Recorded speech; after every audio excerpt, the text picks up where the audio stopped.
You're all set, Mr. Chairman. Thank you very much. I want to welcome everybody to the Town Planning and Zoning Commission for March 10th, 2021. If we could all rise for Pledge of Allegiance. Pledge allegiance to the flag, the United States of America, and to the republic for which it stands, one nation, under God, and indivisible, and with liberty and justice for all.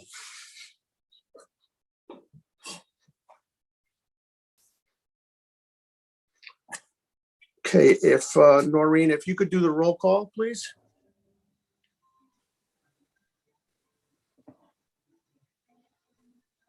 Chairman Payne, Here.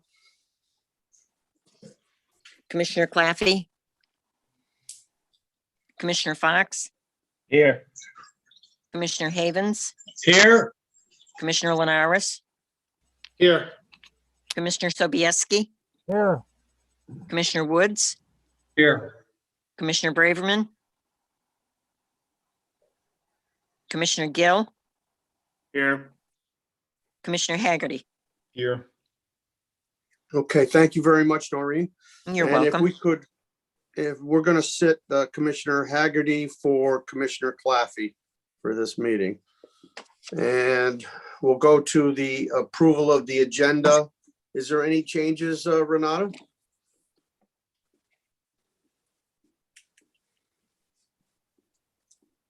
There are no changes, Mr. Chair. Okay, thank you very much.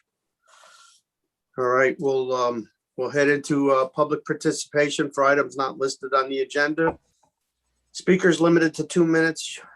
You could use your Zoom raise hand function if there's somebody out there that would like a general comment. Now's the time. We have one person here ending in 070.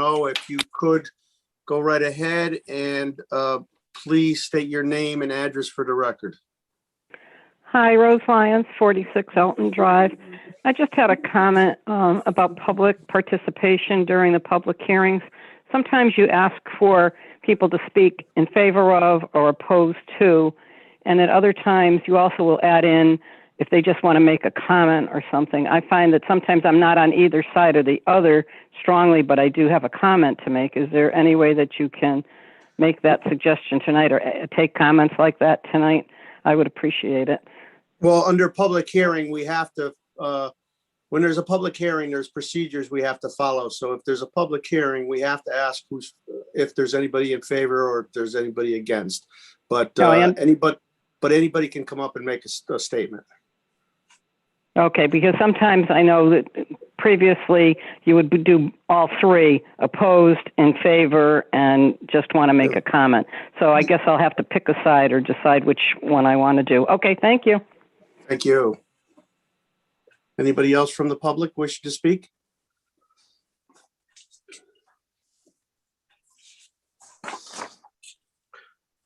All right, without objection, hearing nobody else from the public, we'll go into our zoning enforcement officer report for the commission. Good evening, commissioners. You all have the report in front of you. The only substantial thing that you are probably wondering about is 260 Stam Road. At this point in time, we're continuing with enforcement action. The applicant or the tenant has hired an attorney at this point. So we'll see where this goes. Okay, is there any questions for the commissioners for our enforcement officer?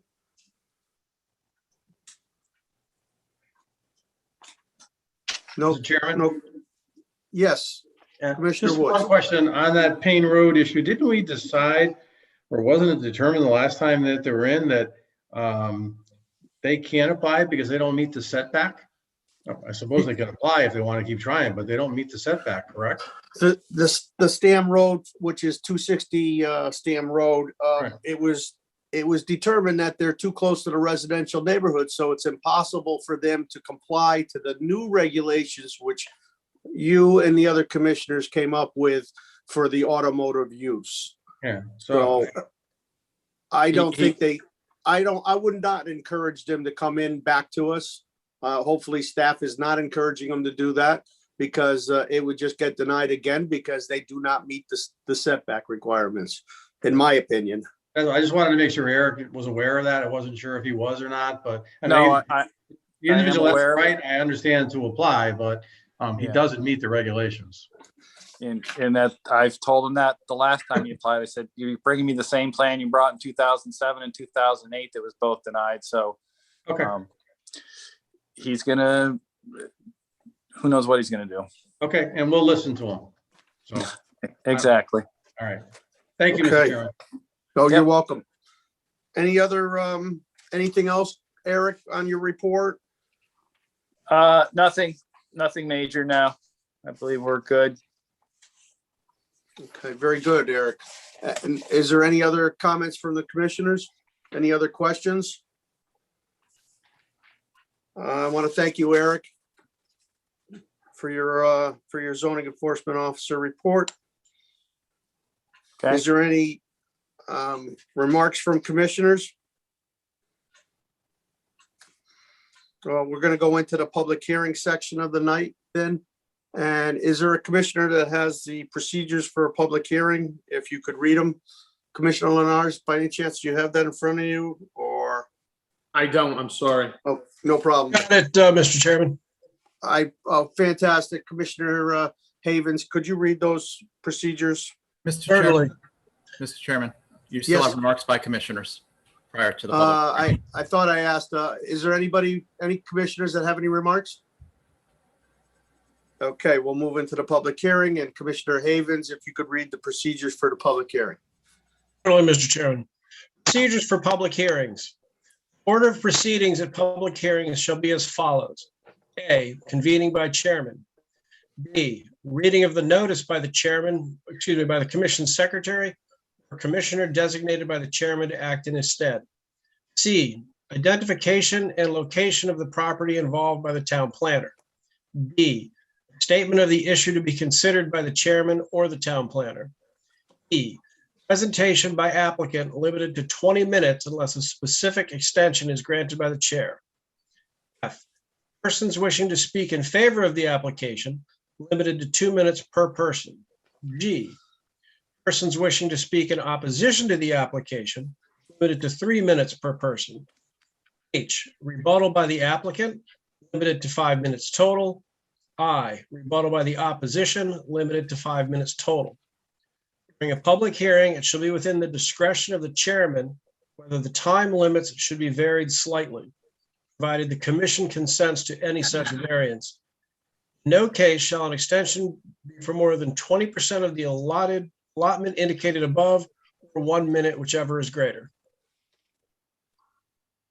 Thank you very much, Commissioner Havens. And if you could also read petition 0921, please. Certainly. Petition 0921, zoning text amendment to allow the keeping of poultry. Sections 3.13, 3.3.5, and 9.2. Newington TPZ applicant. Okay, thank you very much. Why don't we go to our town planner, Renata, to give us a report on this? I would definitely encourage that. Okay. So, good evening, everybody. This application is one of these. I consider this a low-hanging fruit, something that we can do fairly quickly to address some of the comments that were left to me as a parting gift from my secretary, my former secretary. Before she left, she made a list of things that in her experience, she felt she had received a lot of phone calls, questions, complaints about.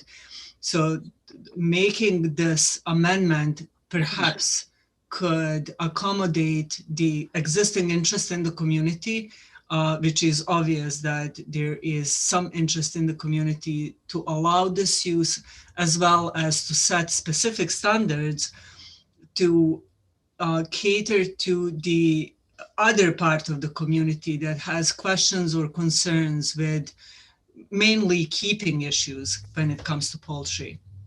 The poultry I defined to include chicken, turkeys, and ducks. And I will later on address the issue of everybody's favorite wake up alarm, roosters, and male turkeys, which are prohibited, as you will see in the proposal.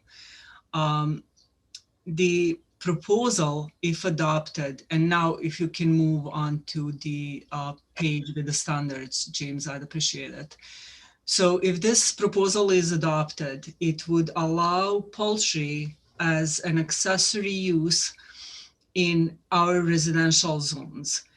As I was receiving some phone calls from the residents in the town, and some of the questions were brought up to my attention. One of the things that I will later propose is actually an amendment to my proposal to limit this to properties containing single and two family homes, and not necessarily to include apartments and condominiums. I overlooked that when I was putting this together. If this approval is granted, the property owner will be allowed or able to come to our office and apply a simple zoning permit. And as long as they can meet all of the requirements set in these proposed zoning regulations, we would be able to sign that on the counter. So when it comes to this kind of use, like I said, there is clearly some interest in the community to allow for this use, but then there is probably about as much of an interest from people that are concerned with how would allowing this use impact perhaps their quality of life and their properties. So to address that, and those are generally, even in my experience, pretty much in all other communities that I work, those are the issues that come up. Whether or not the chicken has like proper enclosure, or are we having any issues with like roaming chicken? Are there any roosters, which can be very disruptive? What is this, like, how is the feed to be kept?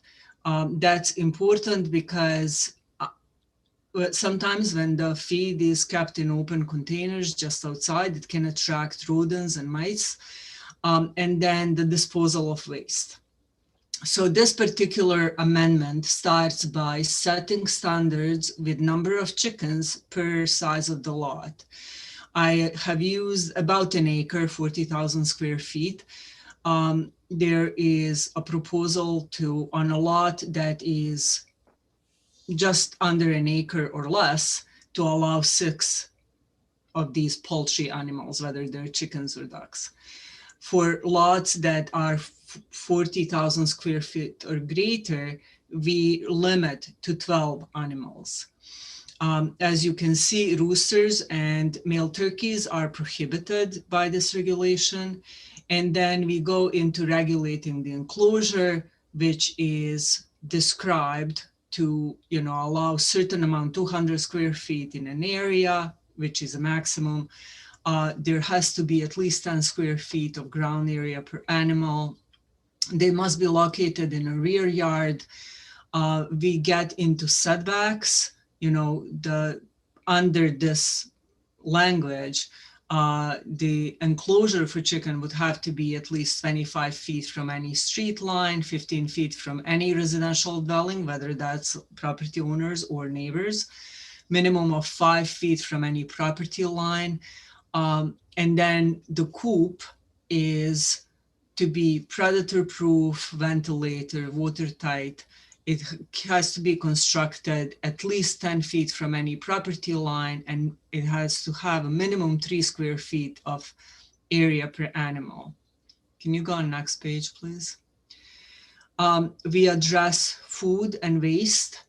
Food must be in watertight, odor-proof containers. Waste needs to be disposed off-site. There is a typo, obviously. Or composed no closer than 50 feet from any property line.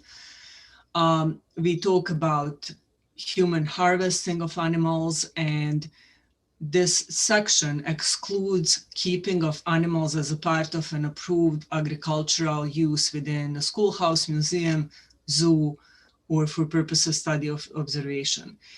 This also goes back to where we currently allow keeping of farm animals, which is, normally somebody today, if they wanted to have 6 chicken on their property, they would have to come to you for a special exception, and they would have to have a property that's minimum 5 acres.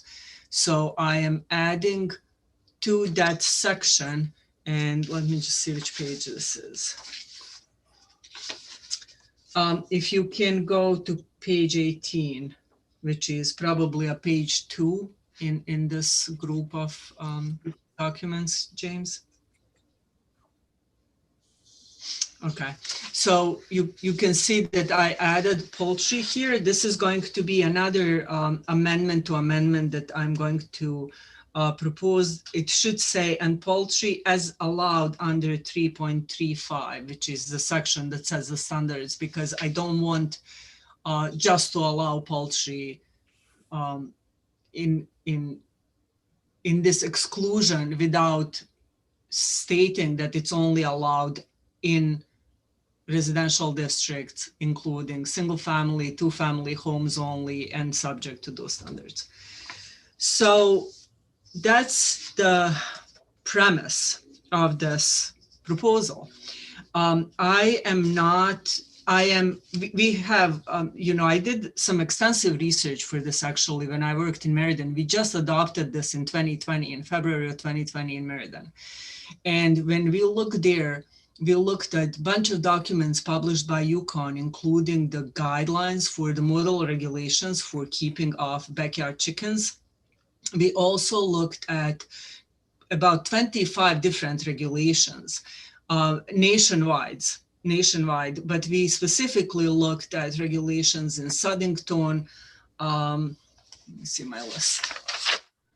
Suddington, Wallingford, Cheshire, Middletown, Simsbury, Waterbury. So those are kind of local areas, local towns where we looked at regulations that dealt with this issue.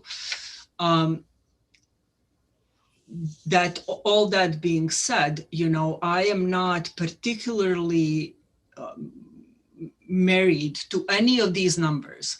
I think it's important to consider the size of a lot when we consider number of animals.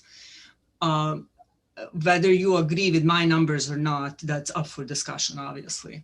The setbacks as well, this is well researched and based on that research, but if we need to tweak some of these setbacks, I do not have absolutely any problem with that. I think it's important to have this regulation and standards, whether they're the ones that I propose or the ones we modify, because that will just make everybody easier for everybody to get these permits and meet the standards, whatever those standards are. So that is my presentation on this. Thank you very much, Renata.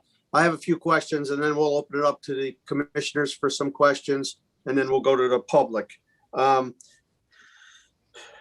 You've designed this for poultry, so you've said that this could be for ducks, it could be for geese, it could be for turkey.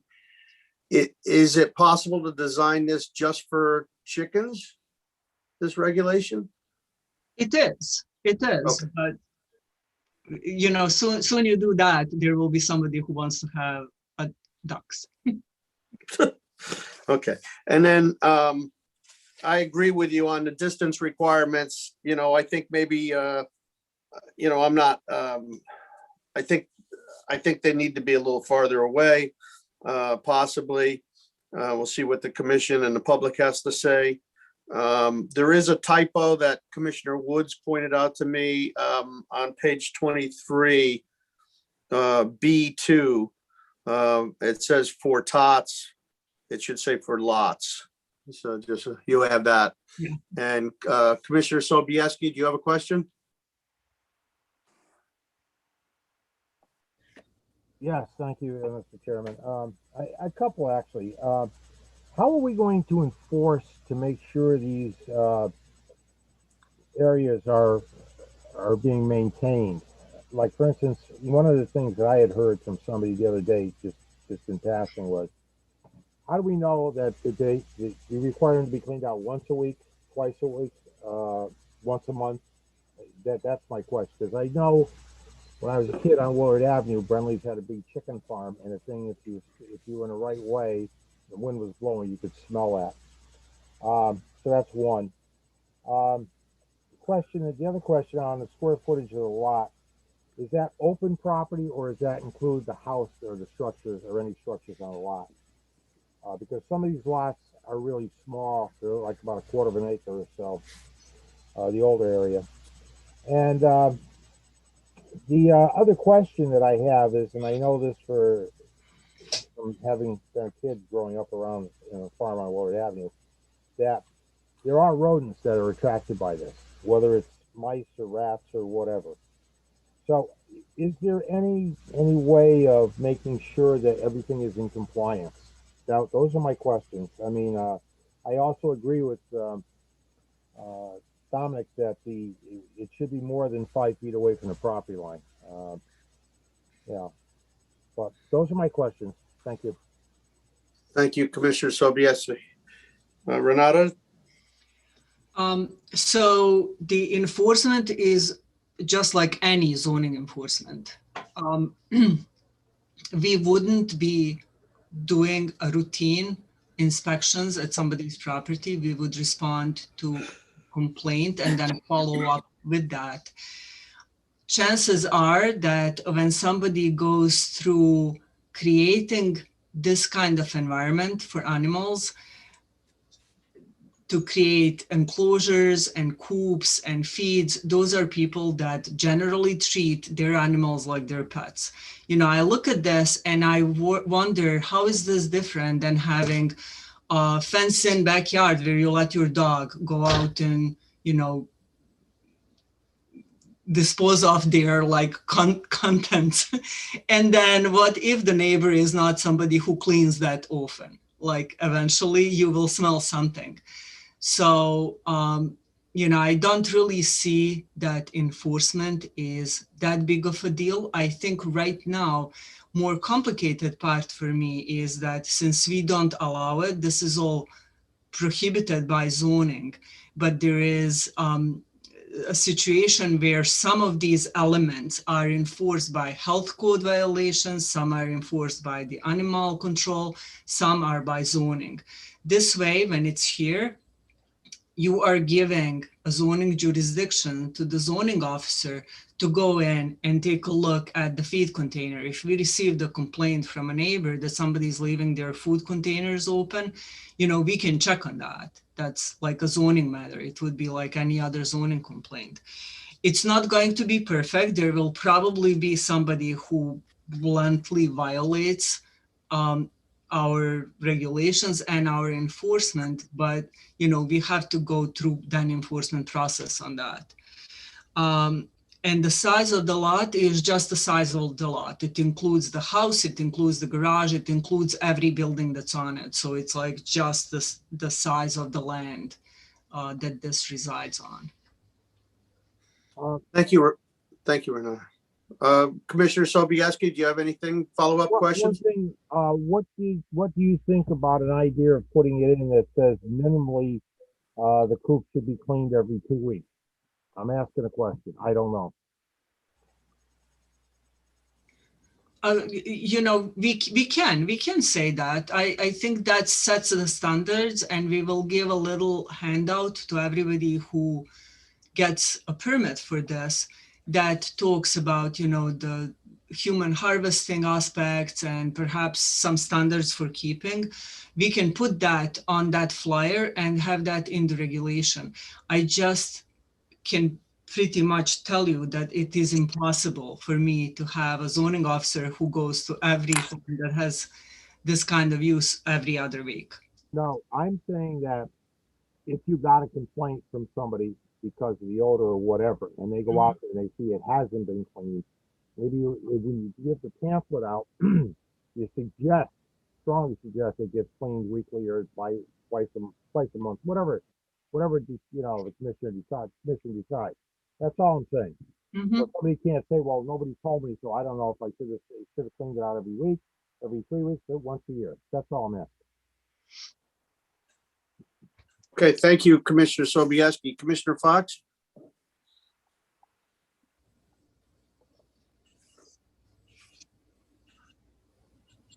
Sorry, I forgot to unmute myself.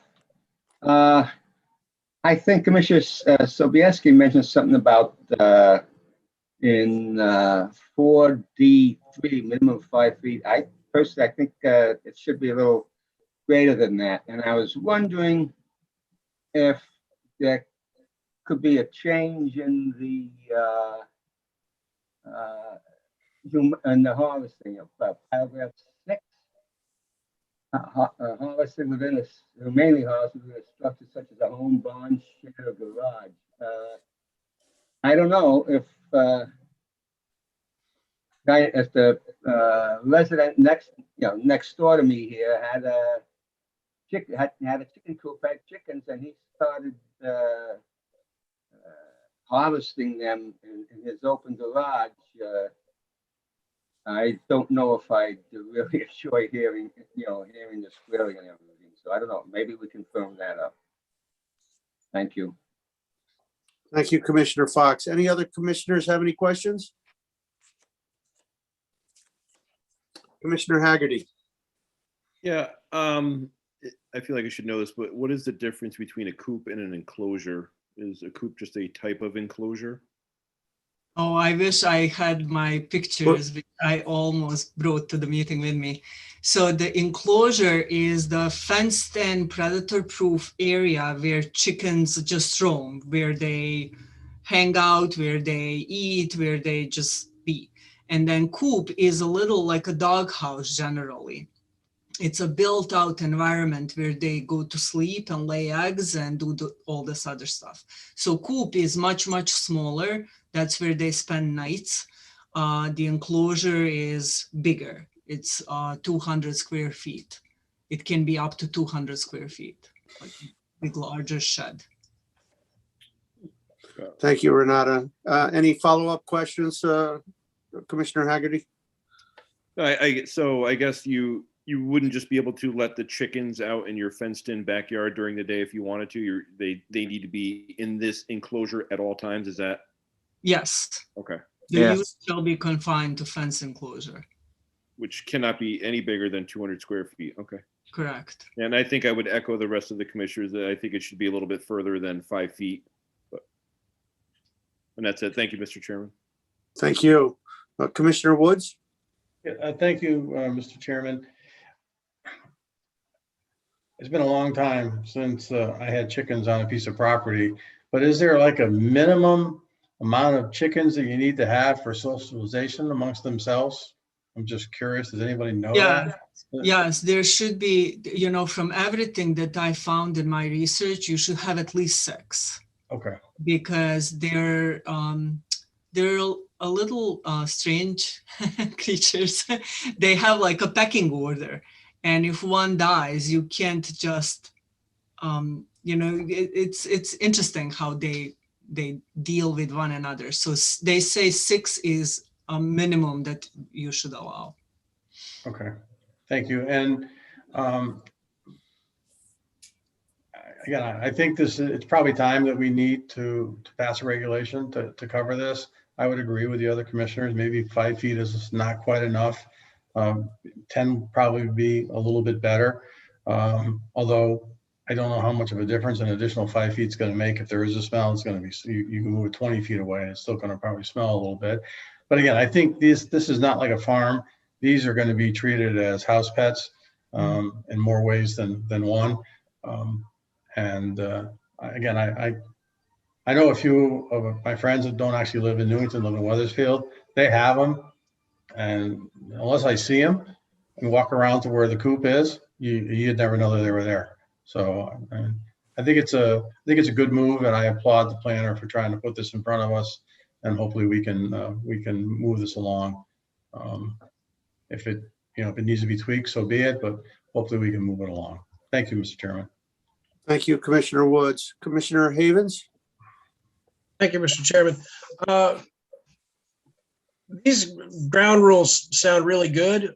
What is going to be the procedure moving forward for people who already have chicken coops or chicken enclosures in their yards, don't have the permit? You know, are they going to be grandfathered in? Will they still have to meet whatever the minimum distance for setbacks is that we decide on? So if they were approved under special permit, which is a legal way to approve this use right now, and it probably has been that for quite a while. If they have a special permit, then we won't touch whatever. I'm sorry to interrupt you, Renata. We have never approved any chickens under special exception or any other rule.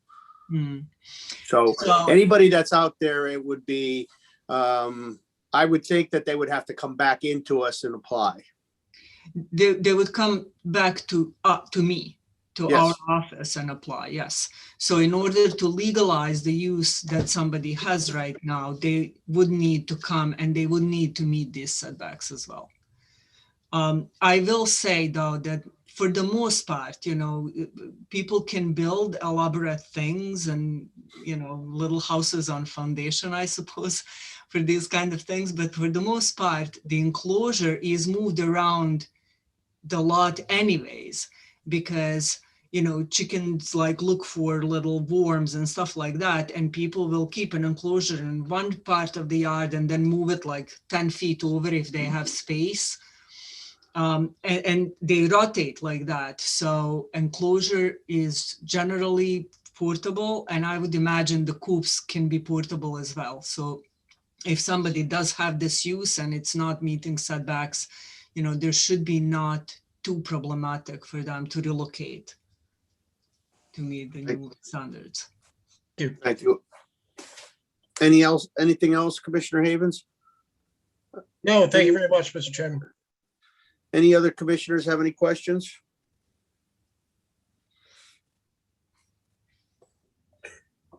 Okay, why don't we open it up to the public and listen to the public and see if we have anybody from the public that would like to state in favor of this.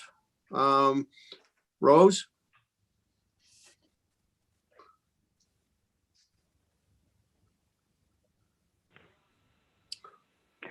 I apologize, Rose Lyons, 46 Elton Drive. I hit the raised hand function before hearing you say anyone in favor of. I'm waiting for the opposed. Okay, no problem. Next one would be Margaret Bannock.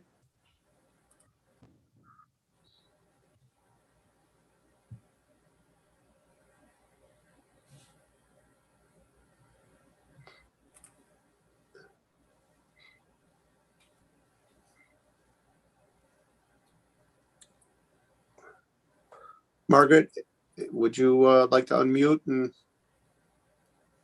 state your name and address for the record?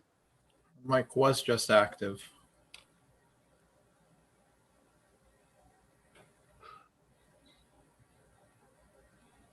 I beg your pardon, James? Her mic was active, actually showing Okay. active, but she may be having an issue. All right. Anybody else wishing to speak in favor? I see your names up there. Just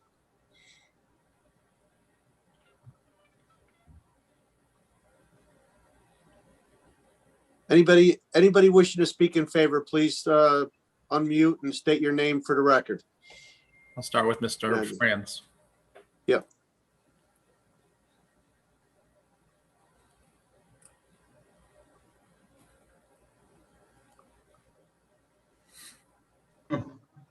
Something must be going on, Mr. Nobody Chairman. wants to unmute tonight.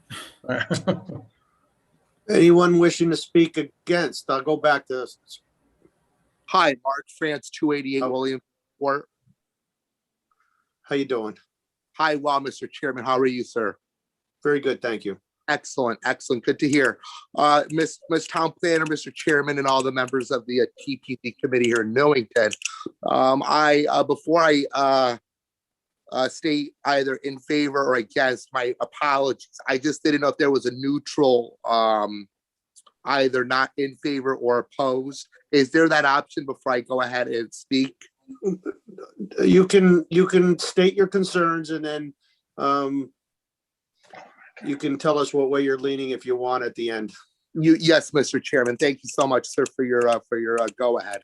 Mr. Chairman, members of the committee, and Ms. Town Planner, Mark France, 288 Williamstown Court. I seem to think that having chickens overall in Newington, whether it's 6 on a lot that is 40,000 square feet or less, or less, or for lots 40,000 square feet or more, 12 animals.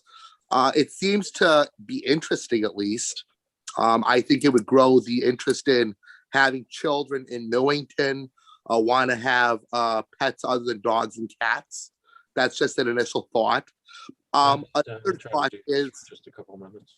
Another thought, I'll keep it brief. Will there be a charge, or let's say if I want to get a permit to have chickens on my property, will I have to pay a nominal fee of $1, $5, $10, $15, $20 in order to have that legal permission to have chickens, ducks, female, turkeys, or et cetera, on property? Number two, I think that would be a great revenue generator if that was possible. And I don't see that anywhere in the proposal, Mr. Chairman or Ms. Town Planner. So that's just another thought, is maybe this could be a revenue generator. You're not going to, don't obviously break people's banks, but at least give them an incentive to think once, twice, or 3 times before they go ahead and just carte blanche throw chickens on their property. Finally, and in closing, I live in a private closed condominium where it is a private property within the town of Newington. And so would someone like myself in a condo qualify for, unless I'm missing something here, could I have 6 chickens or 6 birds in my condo? There is a wetland, Williamstown Court property. And then I did say in closing, I just want to add a subset A to that, and it's the following. So yes, I could see it, and in summary, it could be a revenue generator. I could see that. I was just wondering, in condo dwellers, could they get the turkeys, the chickens, etc., whether it's 6 or 12? I would think it would be 6 in condos, of course, because the square footage, that's kind of iffy. And then finally, I think I'm missing the last part there. But yeah, I'd be interested to see if this could be a revenue generator for the town. And the enforcement officer, the zoning enforcement officer. How would this affect him positively or negatively in terms of his caseload, in terms of his workload? Would he be overburdened by this, or would this put undue duress, if you will, on our zoning officer? Thank you very much for taking my questions, my queries, and I will listen to you receptively. Thank you very much for your time, and thank you for what you do for the town of Newington. Thank you. Before we go to the next public, Renata, could you answer those questions? Yes. So first of all, thank you for your comment. There is a fee for the zoning permit. It is $15. So a resident would need to charge $15 when they submit an application to us. The condo question, under the original proposal, I actually included condos, but then after I thought about it a little bit more, I decided to propose an amendment to the amendment and actually exclude condominiums and apartment buildings. I propose this use to be allowed in residential zones on lots that have a single family home or 2-family home. And the reason for that is, first of all, I don't believe that even the condos that have their own separate lot area, even those condominiums will very likely not have sufficient space to accommodate animals like this. And secondly, it is a common property. So for us to get what we need in permitting world, a consent of an owner, you would have to collect all of the property owners in your condo association to allow you to use the common property for this use. So rather than creating a lot of headaches for us to trying to figure out did every condo owner sign up agreement on this, I propose that the condos are excluded, at least for now. We can start with single and twos, test, see how it goes in the community, and then maybe we can revisit this. By the way, zoning regulations are a living document. They're meant to be amended frequently. So as the situations change, we can then consider this. But for right now, I would advise not to include condos in here.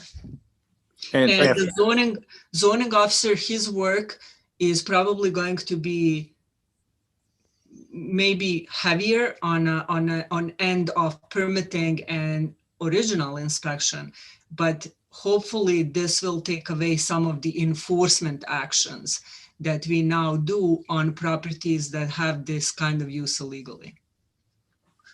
Correct. I might also add, Renata, that some condos, their own bylaws may not allow poultry or keeping of animals like that anyway, so. Okay, thank you very much.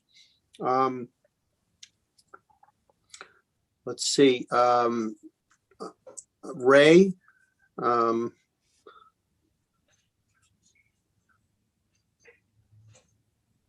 Could state your full name for the record and your address.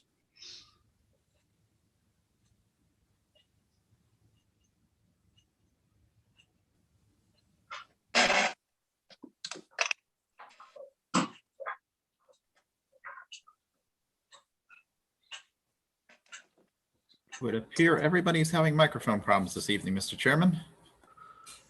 Anybody else that isn't having microphone problems would like to speak? I'll move on to the next individual. Okay, thank you.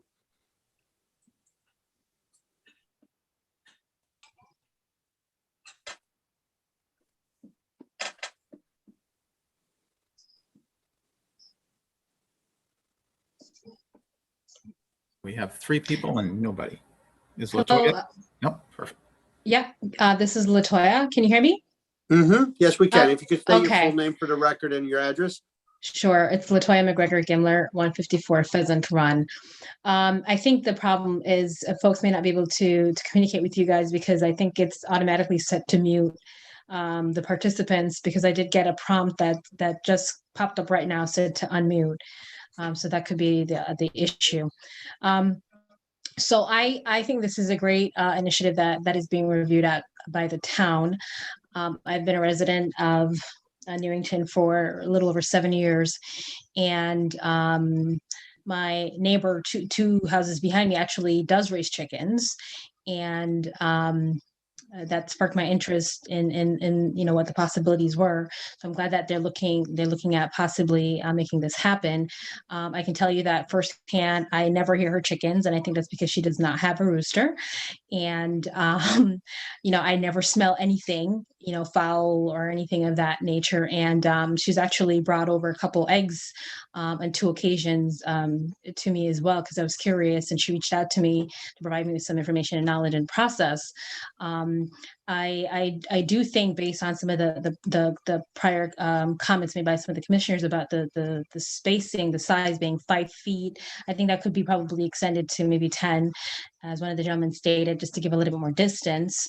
But my only question was, as far as the 200 square feet guidance, no more than 200 square feet, how do you regulate that? Like, how would you know that individuals that do get this permit are in compliance with that square footage? And I think that's for the planning manager, Renata, to probably address. But how would you ensure that those numbers, minimum 10 square feet off ground, 200 square feet in the area, is actually being followed through by individuals that want to raise chickens? Renata, if you could answer that. Yes, thank you.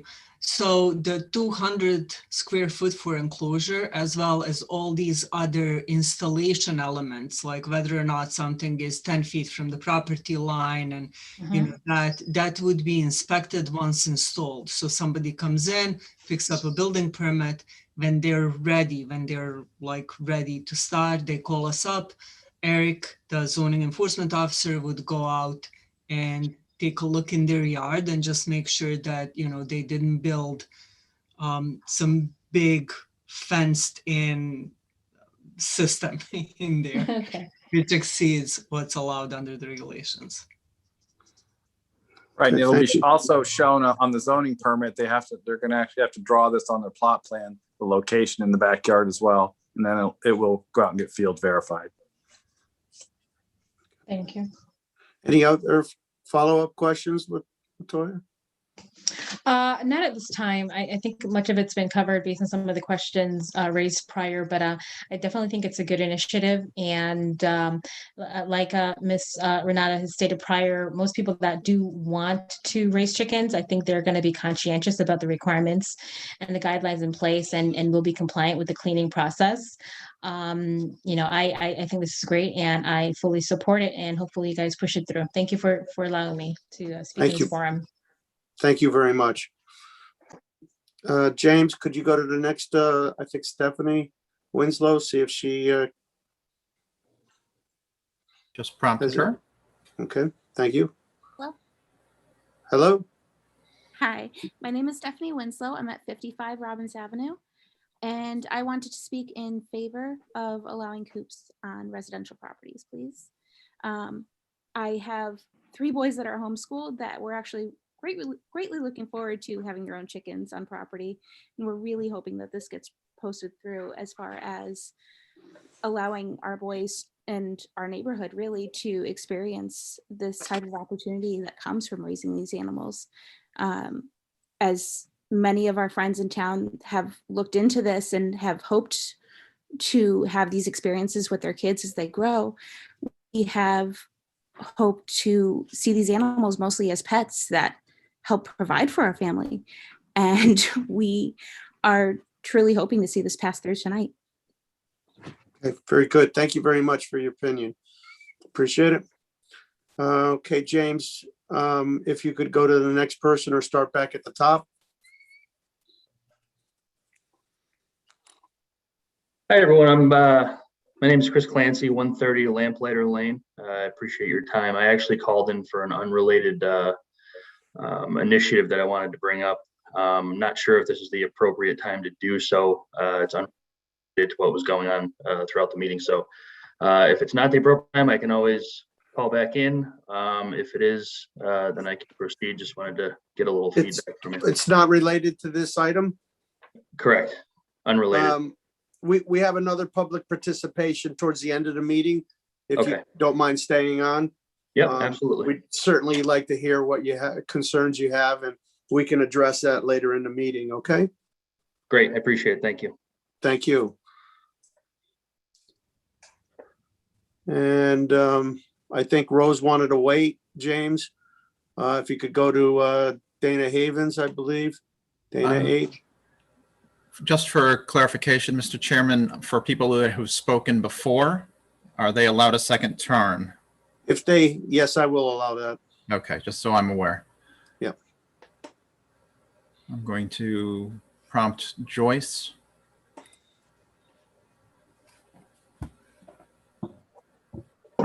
This is Chris Clancy again. I was just prompted to unmute. Well, it must have bounced. Are you there, Joyce? Yes, can you hear me? Yes, we can.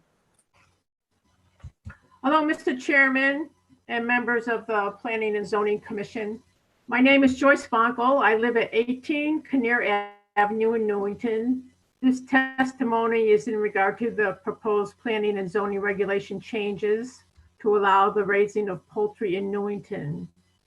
I am opposed to such zoning changes for the following reasons. Number one, I lived near a neighbor in Newington that had chickens, but they no longer have them. Overall, I'd say it kept the chicken coop and surrounding area very clean. Unfortunately, there were times when horse flies were around my yard, which was about 150 feet from the chicken coop. I never had horse flies in my yard prior to the neighbor having chickens. Horse flies do not know property lines, and horse flies bite. They are a nuisance that comes from having chickens. Number 2, chickens and other forms of poultry can carry salmonella bacteria. This bacteria can be deadly, especially for young children. Chicken droppings containing salmonella can be picked up by horse flies, which can then land on humans and infect them. For this reason, chickens should not be allowed in Newington neighborhoods. There is also an odor problem, that's number 3, resulting from chicken feces. If it lives downwind from a chicken coop, they are the ones that will have to put up with the smell, not the owner of the chickens. 4, the raising of poultry should be left to professional farmers who live on farms and know how to deal with the problems that come with raising poultry. Thank you for your attention to this matter, and I hope you will vote no. Okay, thank you very much for your opinion. Appreciate it. If you could proceed, James, with anybody else that would like to speak, either in favor or against. Next person I've indicated is the phone number ending in 375. I think that's Chris Hello, Clancy. my name's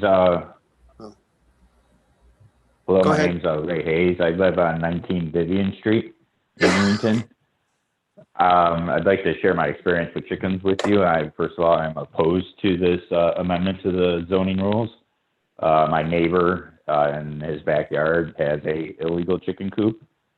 It is the size of a gazebo and about 10 feet in height, and it's attached to the back of his garage. So it's been having an ongoing battle with problems with noise. At one point, he had a rooster that would start making an obscene amount of noise about 5:30 a.m. every day. And also hens, when they lay eggs, make a very loud moaning noise, and hens tend to lay eggs early in the morning.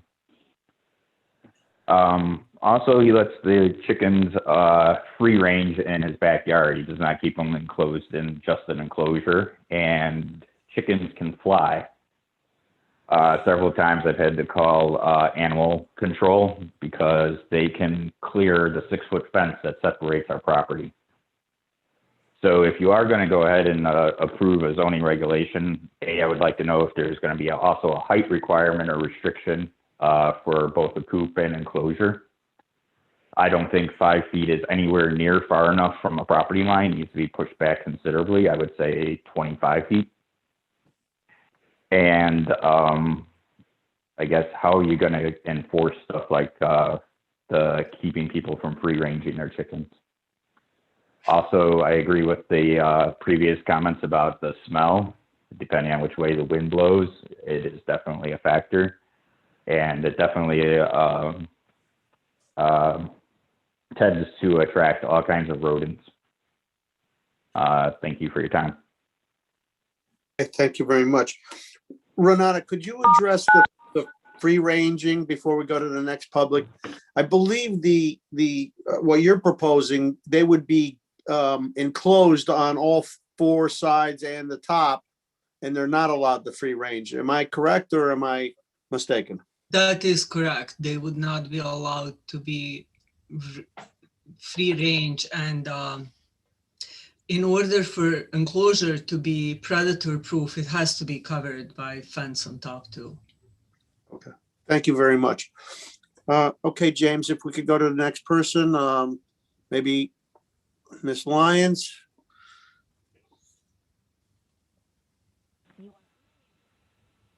Hi, Rose Lyons, 46 Elton Drive.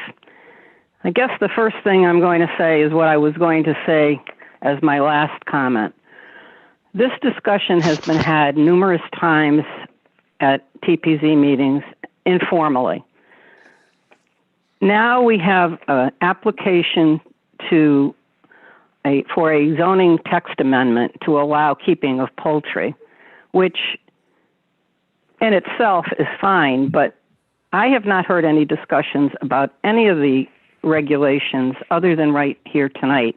And as far as the format for a public hearing, maybe it's different because of it being the TPZ being the applicant, but this back and forth is making my head spin. People are asking you to go ahead and approve these regulations because they feel it's time that we do so. I'm asking you to wait because there are so many questions, not only from the commissioners, but from other people such as myself as well. Number one, as far as it stands right now, I'm opposed to it. It says poultry such as chicken, turkeys, and ducks. Well, it also could include other domestic fowl.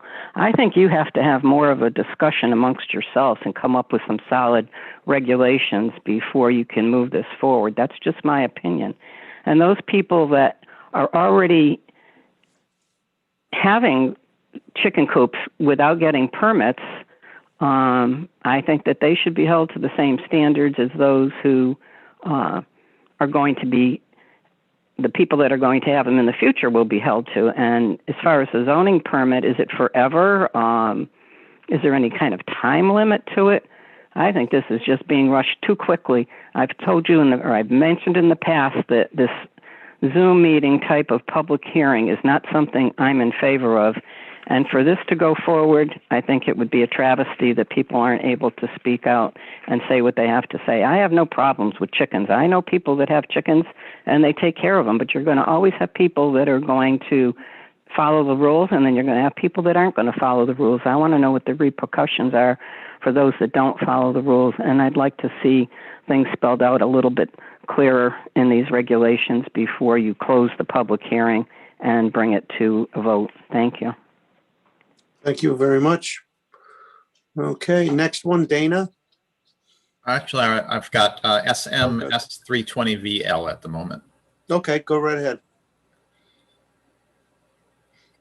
How you doing? If you could state your name and address for the record.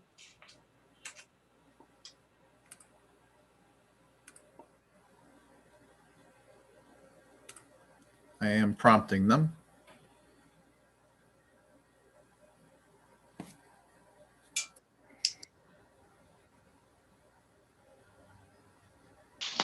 Go.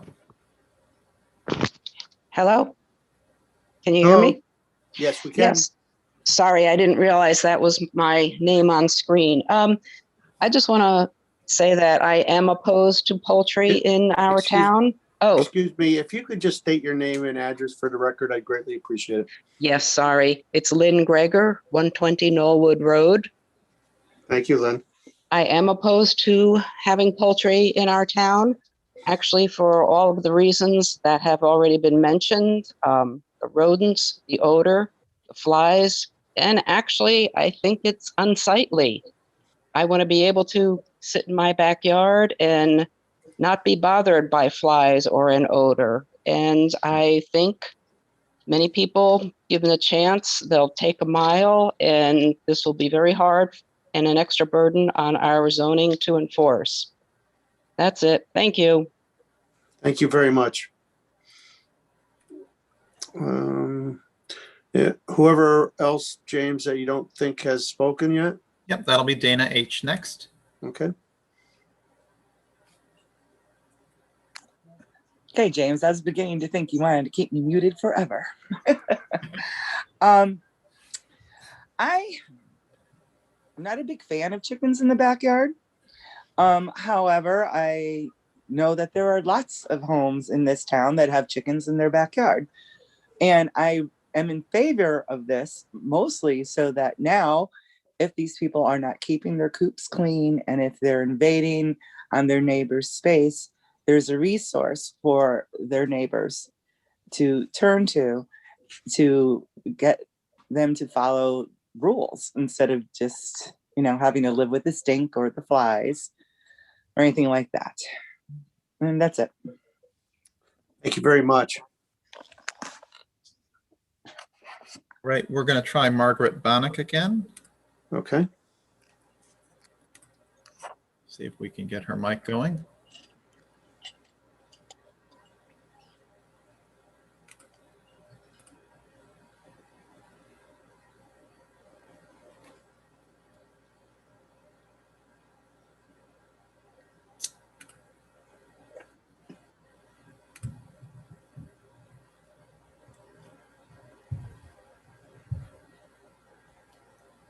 Her mic is active. Margaret, if you could, you hear me? If you could state your name and address for the record, we'd love to hear whatever you have to say.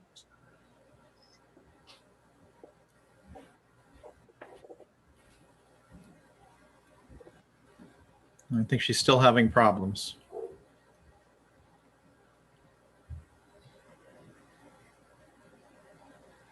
Okay.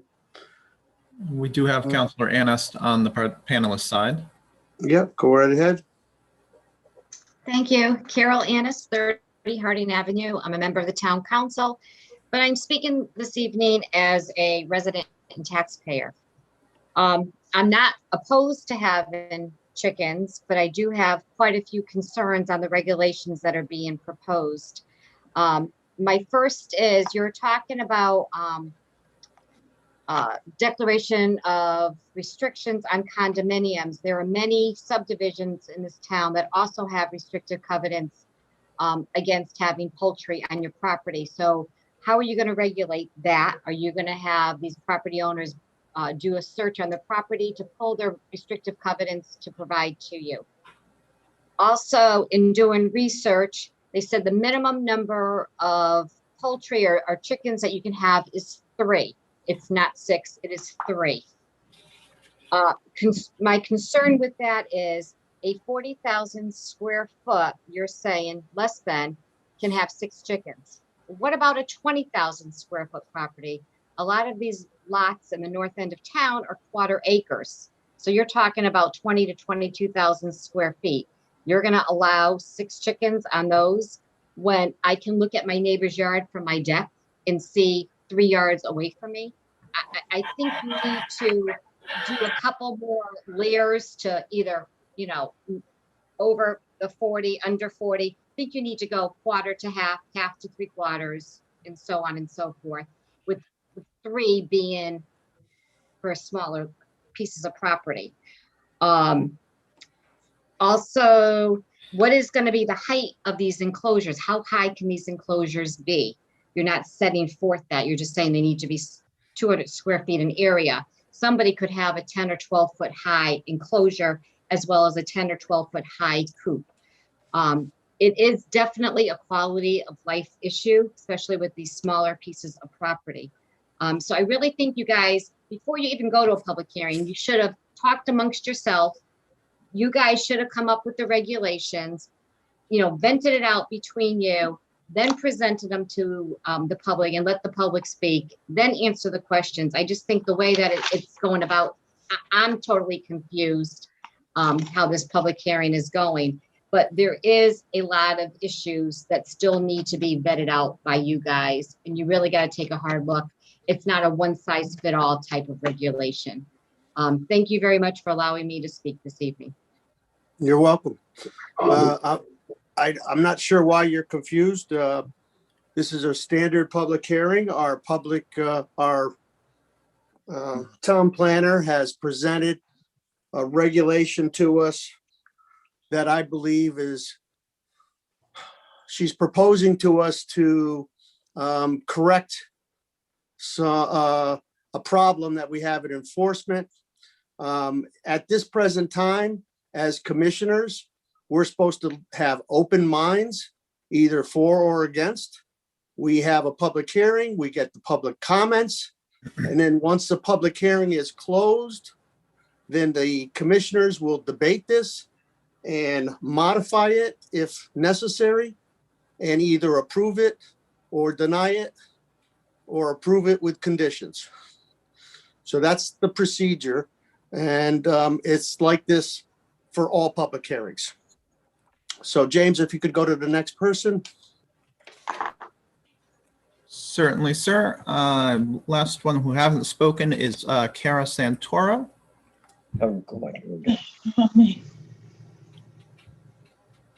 Then I'll go to Hi, you. are you able to hear me? Yes, we are. If you could state your name and address Okay, for the thank you. record. Cara Santoro, 93 Francis Avenue. I'm opposed to having this, a few things, 5 feet from a property line. I would not want my neighbors on either side to have something 5 feet away. I agree with the woman about the flies and the smells, and chicken poop is not like dog poop. I've owned dogs for years and years. It's totally different. You have to be concerned about, you know, when it rains and what flows downward into your property. You can have the E. coli and the salmonella. You can look it up online, pathogens of chicken litter, and you can see what it says there. I just wouldn't want to put up with that, and I certainly wouldn't want to put up with, you know, the flies that were there. Those are bigger flies. They bite. They're annoying. You know, a lot of people like myself sit out in their backyards during the summer. And people who have dogs, the dogs will probably go crazy 5 feet away from, you know, they'll be barking at the chickens. And then the other lady also mentioned about, you know, they fly. And if they, you know, if you only have a 4-foot fence, they could actually be into your yard. Again, it's supposed to be enclosed, but everyone doesn't follow the rules. And myself, I just had a question. How did all this come about to be something that's getting discussed? Thank you. Okay, I'll answer. The reason this came about is because it's been a nuisance problem. There's been a lot of people that have chickens and they have them illegally, and it's been an enforcement problem. We've had many people come in over the last few years and request us to look into this, and that is why the planner decided to propose this. Okay, so I can understand why you're looking into it, which is a good reason, but you started out by saying it's a nuisance, people don't follow the guidelines. Why would you think it's any different if it becomes okay? That's not what I said. What I said was that they were ignoring our regulations. So with a set of regulations that provides our enforcement agent means to take corrective action. This isn't a back and forth.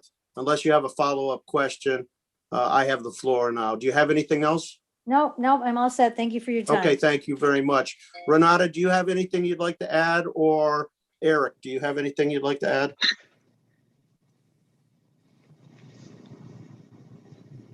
I can. Chairman, I do Councilor have, but Councilor Berdeka had. No, I understand, but go right ahead, Renata, and then we'll go to the counselor. All right, so first I will introduce as a part of the public hearing an email that I sent to you in the packet, which is also posted with the packet, and it came to my office on February 27th from Heather Irizarry. Her address is 58 Whitewood Road. She had wrote an email in opposition. My hand still raised? I think you'd have to hit it again. I believe that's Ms. Bannock. Hello? Yes, if you could just hold on 1 second, please, till the town sorry. planner finishes up. I had no idea that, I don't know how that happened. Sorry. No problem. Don't just hold on 1 second, and Renata's going to finish up, and then we'll give you the floor, Margaret. Thank you. So, so Ms. Irizarry's email is in opposition to this proposal. I had sent that to you and posted it in the packet. So unless you didn't have a chance to read it, I will just state that it's in opposition and there is no need to reread something that everybody has had an opportunity to see. I also received an email dated March 9. This one is neither in support nor in opposition, but it reads, and this one you didn't see, so I have to read it into record. Point number one, please note the typo in the agenda. Thought should be lot, which we also saw. The second one is I would like to see more specific wording regarding prohibiting multiple dwellings such as condominiums not being allowed. Living in a large condominium, residents may be under the impression that common ground is acceptable for such an endeavor. Unfortunately, I'm unable to attend the Zoom, but do hope that this request is taken into consideration. This was written by Sylvia P. Nolan off of 209 Cottonwood Road. Now, to just quickly answer some of the questions by Councillor Ernest, I will say, first of all, with regards to the covenants of the condo associations or subdivision associations, zoning does not have jurisdiction to enforce private agreements between either condo associations, homeowners associations, and the property owners. So we would expect that the property owner checks their rules with their, within their documentation, but that's really something that is out of our jurisdiction. As it is now, if the subdivision property owner in the subdivision comes in and asks for a shed, we look into it under our zoning regulations and enforce the zoning regulations. If there is something in a covenant that says you can't have sheds, that's really not something we maybe you need to check it.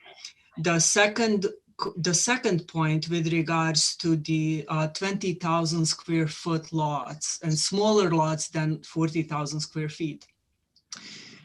I propose that if the commission takes this comment into consideration, when we discuss this, rather than doing 3 chicken for the lot that's 20,000 square feet and then 6 chicken for a lot that's under 40,000 square feet, you perhaps could prohibit chicken period or poultry period on any lot that is below certain size that you consider size where you would not want to see these animals. The reason why I said minimum of 3 is because chickens are generally sold in a set of 6. And then 3. over time, Renata has the floor. Go ahead, Renata.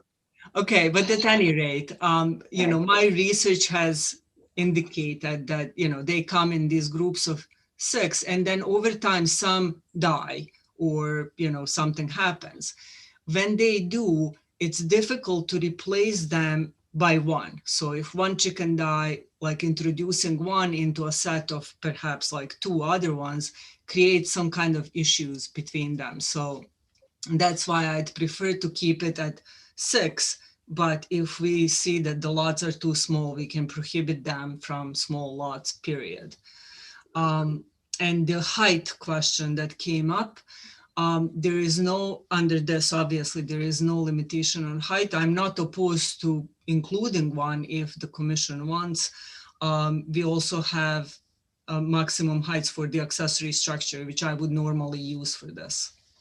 Okay, thank you very much, Renata. We're going to go to Margaret, and then I'm going to go to Councilor Pedreco next, and then I will see if there's anybody else that has a second comment. Margaret, if you could state your full name and address for the record, I'd appreciate it. Yes, Margaret Bannock, 145 Star Avenue. And thank you. I apologize for the interruption before. I don't know how that happened. Suddenly I interrupted. No problem. So my concern is about pathogens, because I know not just salmonella, but E. coli and other pathogens are associated both with the chicken manure, and also if chicken slaughtering is taking place, then the raw chicken meat, as well as some of the feed, can have pathogens in it, E. coli being one of the most dangerous. And I live downhill, and there's a lot of water that comes from properties beside me and behind me into my yard. And I have a garden with vegetables. And I also am concerned about pets walking through any water that could be contaminated and whether they'd be dragging that into my house. So has there been any research, Renata, into the transfer of pathogens from chickens? and runoff water into neighboring properties? That's my question. And I guess I would Okay. say, until I know, I'd be very opposed to this until I feel safe. And the other nuisances that have been mentioned are concerning to me in a small neighborhood, you know. Thank you. Thank you very much, Margaret. I'm not sure if Renata has the answers to those questions or not. If not, then we'll try to get those answers. Thank you. So just for the pathogens, I can't recall off the top of my head, but yes, I did look into that. And generally speaking, and I probably will look a little bit further into this because this conversation will probably continue. The keeping of 6 chicken, these pathogens, the discussion is different when you have a farm. So what is commonly discussed when it comes to the pathogen that carry diseases is what happens when you have a chicken farm rather than a property that raises them like that. That also comes into a play with how clean these areas are kept. So with that, Commissioner Sobieski suggested we include something where we require like cleaning bi-weekly or something along those lines. Thank you very much, Renata. Councilor Pedreco? Yeah, thank you. I've also done some research into this, certainly probably not as extensive as you have, Renata, but clearly there's a lot of information out there and there's an awful lot of regulations and there's a lot of interest. And there are a lot of models about the regulations that allow, these backyard chickens, but can also do a better job of protecting neighbors from nuisance and from unsanitary hazards. And in comparing our proposed regulations to those that, are out in other communities nationally and in Connecticut, ours really need to be tightened up, in my opinion. First of all, Newington is a very dense community. I think it would behoove you to drive through some of the older neighborhoods, particularly in the North End, Buck Street, Hawley, Buckingham, Edmond. These lots are small, and the proposed regs just of 4,000, 40,000 feet for 12 chickens, 40,000 or less, up to 6. I'm just asking you again, please drive around town, all the neighborhoods, and look at the lot sizes and the backyards adjoining, and tell me if you think that, this universally, it's a good idea to have a universal one-size-fits-all standard. And I know regulating by lot size can be very difficult, so using setbacks is a good way to do it. And reasonable setbacks can ensure an appropriate distance from a neighbor, but yet, perhaps not unduly restrict people who do have smaller lots who want to raise chickens. But the setbacks that are proposed in our regulation, personally, I think are too small. I've seen samples of regulations with setbacks, varying anywhere from 10 feet to 500 feet. But our setback regulations, to me, given the density of our community, is too small.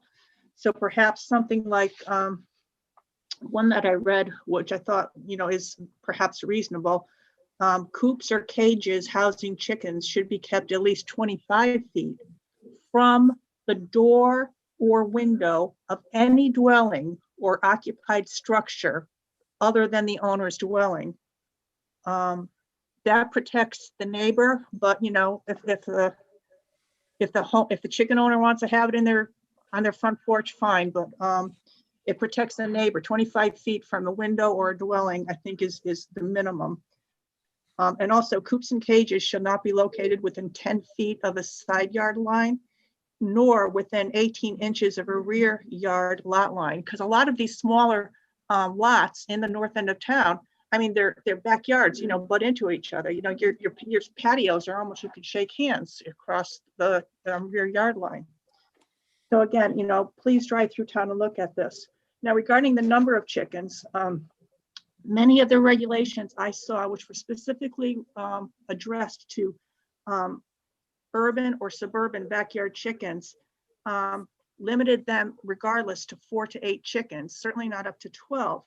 And definitely chickens are social animals and they need other chickens, but given the density of our town, maybe we should start a little bit smaller and say maybe a maximum of 6. Going up to 12, I think to start out is a little, is pushing it a little bit too much.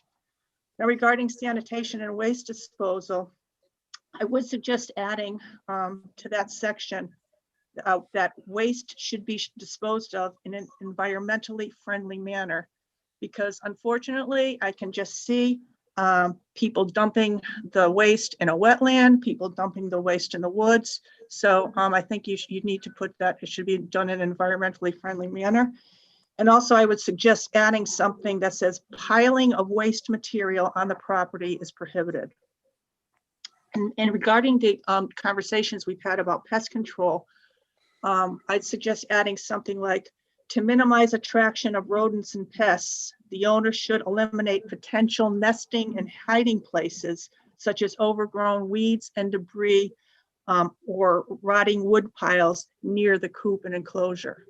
Because you're going to attract rodents and so let's make sure that we get rid of some of the hiding places for them. Just another thing is at the outside of your proposal, it says the keeping of poultry shall be allowed as a non-commercial accessory use. But this isn't really crystal clear about selling eggs, you know, with a cardboard sign in front of your lawn as a hobby. Now, I don't know what the intent is of this commission, but if the intent is to prohibit sales or, you know, front yard, you know, leave $5 or whatever, then I suggest you add something to clarify that the keeping of chickens or hens is for personal use and not for running a business. Now, the last thing I'd like to talk about is harvesting, which I guess is a euphemism for slaughter. I mean, let's call it what it is. I have no idea why that's being proposed to be allowed in these regulations. Many of the regulations I've looked at, including Hartford, as for example, prohibits slaughtering. So I would suggest that that not be allowed. Most of the people, you know, many people want to harvest the eggs, that's fine. But slaughtering, I think, is going to open up a whole nother can of worms. Now, regarding pathogens, I did come across some research that said in 2017, nearly every state came across issues of salmonella and pathogens. And I just lost my place here. In every state that had backyard chickens. We weren't talking farms, these are backyard chickens.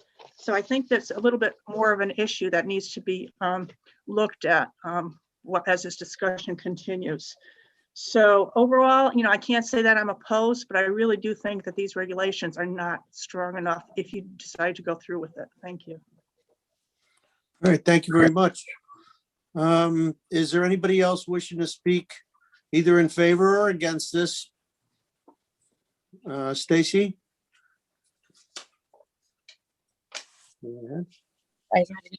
Hello? Yes.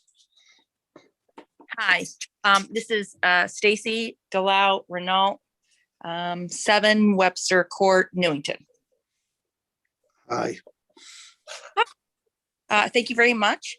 I just wanted to say that I have been thinking about this for a while, and I do feel very positively about the opportunity to allow us to have and raise chickens. I do hear everyone's concerns and embrace that. I feel that with well set regulations that people can then not illegally but raise chickens for without hurting other people is guess what I'm saying. I'm very for this. I think it'll be a very healthy and wonderful way to kind of grow our community and have a part of chickens and eggs and be able to do these things with regulations. And I feel that if we have the regulations properly, then even if we needed a permit or to make sure that we're following and abiding by the rules, that we will be able to do this properly. And honestly, I don't care so much about the waste and the flies and the things like that. We have so many, we're overrun by geese and chickens and turkeys and all sorts of things. I couldn't even cross the road the other day because I had to wait for 12 geese to go by. And nobody seems to care about them in Mill Pond or around the neighborhood. We're not so concerned with that. But what we might be doing well within our own homes, in our own, regulated ways. So I am for this. And I feel that if we do have detailed regulations and rules, that we can make this work. And we can work with our neighbors to find a way to make it work for everyone. I think this could be a very, very good thing. Okay, thank you very much, Stacy, for your opinion. I appreciate it. Thank you. And we also have Mark. If you could, he's raised his hand. If you could just state your full name and address for the record. Yes, so once again, Mr. Chairman and members of TPZ Commission and Miss Renata, Miss Town Planner, Mark France, 288 Williamstown Court in Newington. Wow, what a amazingly diasporic, lively discussion. And this is very interesting because while initially when I made my first comment, I seemed to be leaning for it. I tend to be a very neutral person, just anyway, very moderate. Having stated that, it seems that that the merits and the demerits both balance out in my book as a citizen and a taxpayer here in Newington. This is a really tough decision for all the commission, I think, in my humble estimation. I don't envy anyone that has to make this decision. I was just wondering, having said that, when is the vote going to take place for this proposal that Renata has made? Is it going to take place tonight? Or can this get tabled and be moved forward to another time when we can all be recollected? Because this is just amazing. It's just so polar from disease, communicable disease, and now with the COVID-19 in town. Well, regardless of how you opine or look at it, the pandemic is here, and there's folks that are sensitive to this, and you want to add an additional comorbidity such as fecal waste from a fowl, a chicken, or a duck, or a turkey. There's a lot going on there. So I really am not saying much either to affirm or negate, either to affirm the merit or to add to any demerit. But I just see this as very difficult to balance, and I don't envy any of you that have to make the ultimate decision. And having said that, in closing, will this go to referendum come November? Thank you very much. Okay, let me see if I can answer a couple of your questions before we move on. This doesn't go to referendum. This gets voted at TPZ level. This will not be voted on tonight. There's a good chance that the commissioners are going to want to leave this public hearing open for one more meeting. And so it won't be voted on tonight. We have, I'm going to allow Rose Lyons to go ahead, and then Dana. And then if there's anybody that hasn't spoken once before, and then we're going to go back to the commissioners. So go right ahead, Rose. Okay, Rose Lyons, 46 Elton Drive. With all due respect to you and to the commissioners that have spoken prior to us, the public speaking, I understand what the rules of procedure are for the public hearing. You know, I've been at many of them, and I also understand that you have the right to change the format. I would request that if you're going to change it from the public speaking after the application has been heard, and then there being a rebuttal, and then the public being able to speak again, that perhaps in the beginning of the public hearing, you could make that clear to those of us that are listening. As I said earlier, this Zoom public hearing procedure is confusing enough. But when you read the rules for a public hearing, and then you have a give and a take and a back and a forth, and you wonder why people are confused, and you actually question why they're confused, I suggest maybe you look at this meeting on NCTV at some time in the near future and see how confusing it would be for you as a public participant not knowing the proper procedure. Thank you. Well, I'm surprised that you're confused. The only thing different I've done is that I've tried to answer some of the public's comments immediately with our town staff. Okay, and I don't have a problem with the way I'm running the meeting. Dana Havens. You don't normally have a problem with the way you run the meeting. Rose, your comments afterwards are not necessary. This is not a back and forth. You called on Okay? Dana Havens, sorry.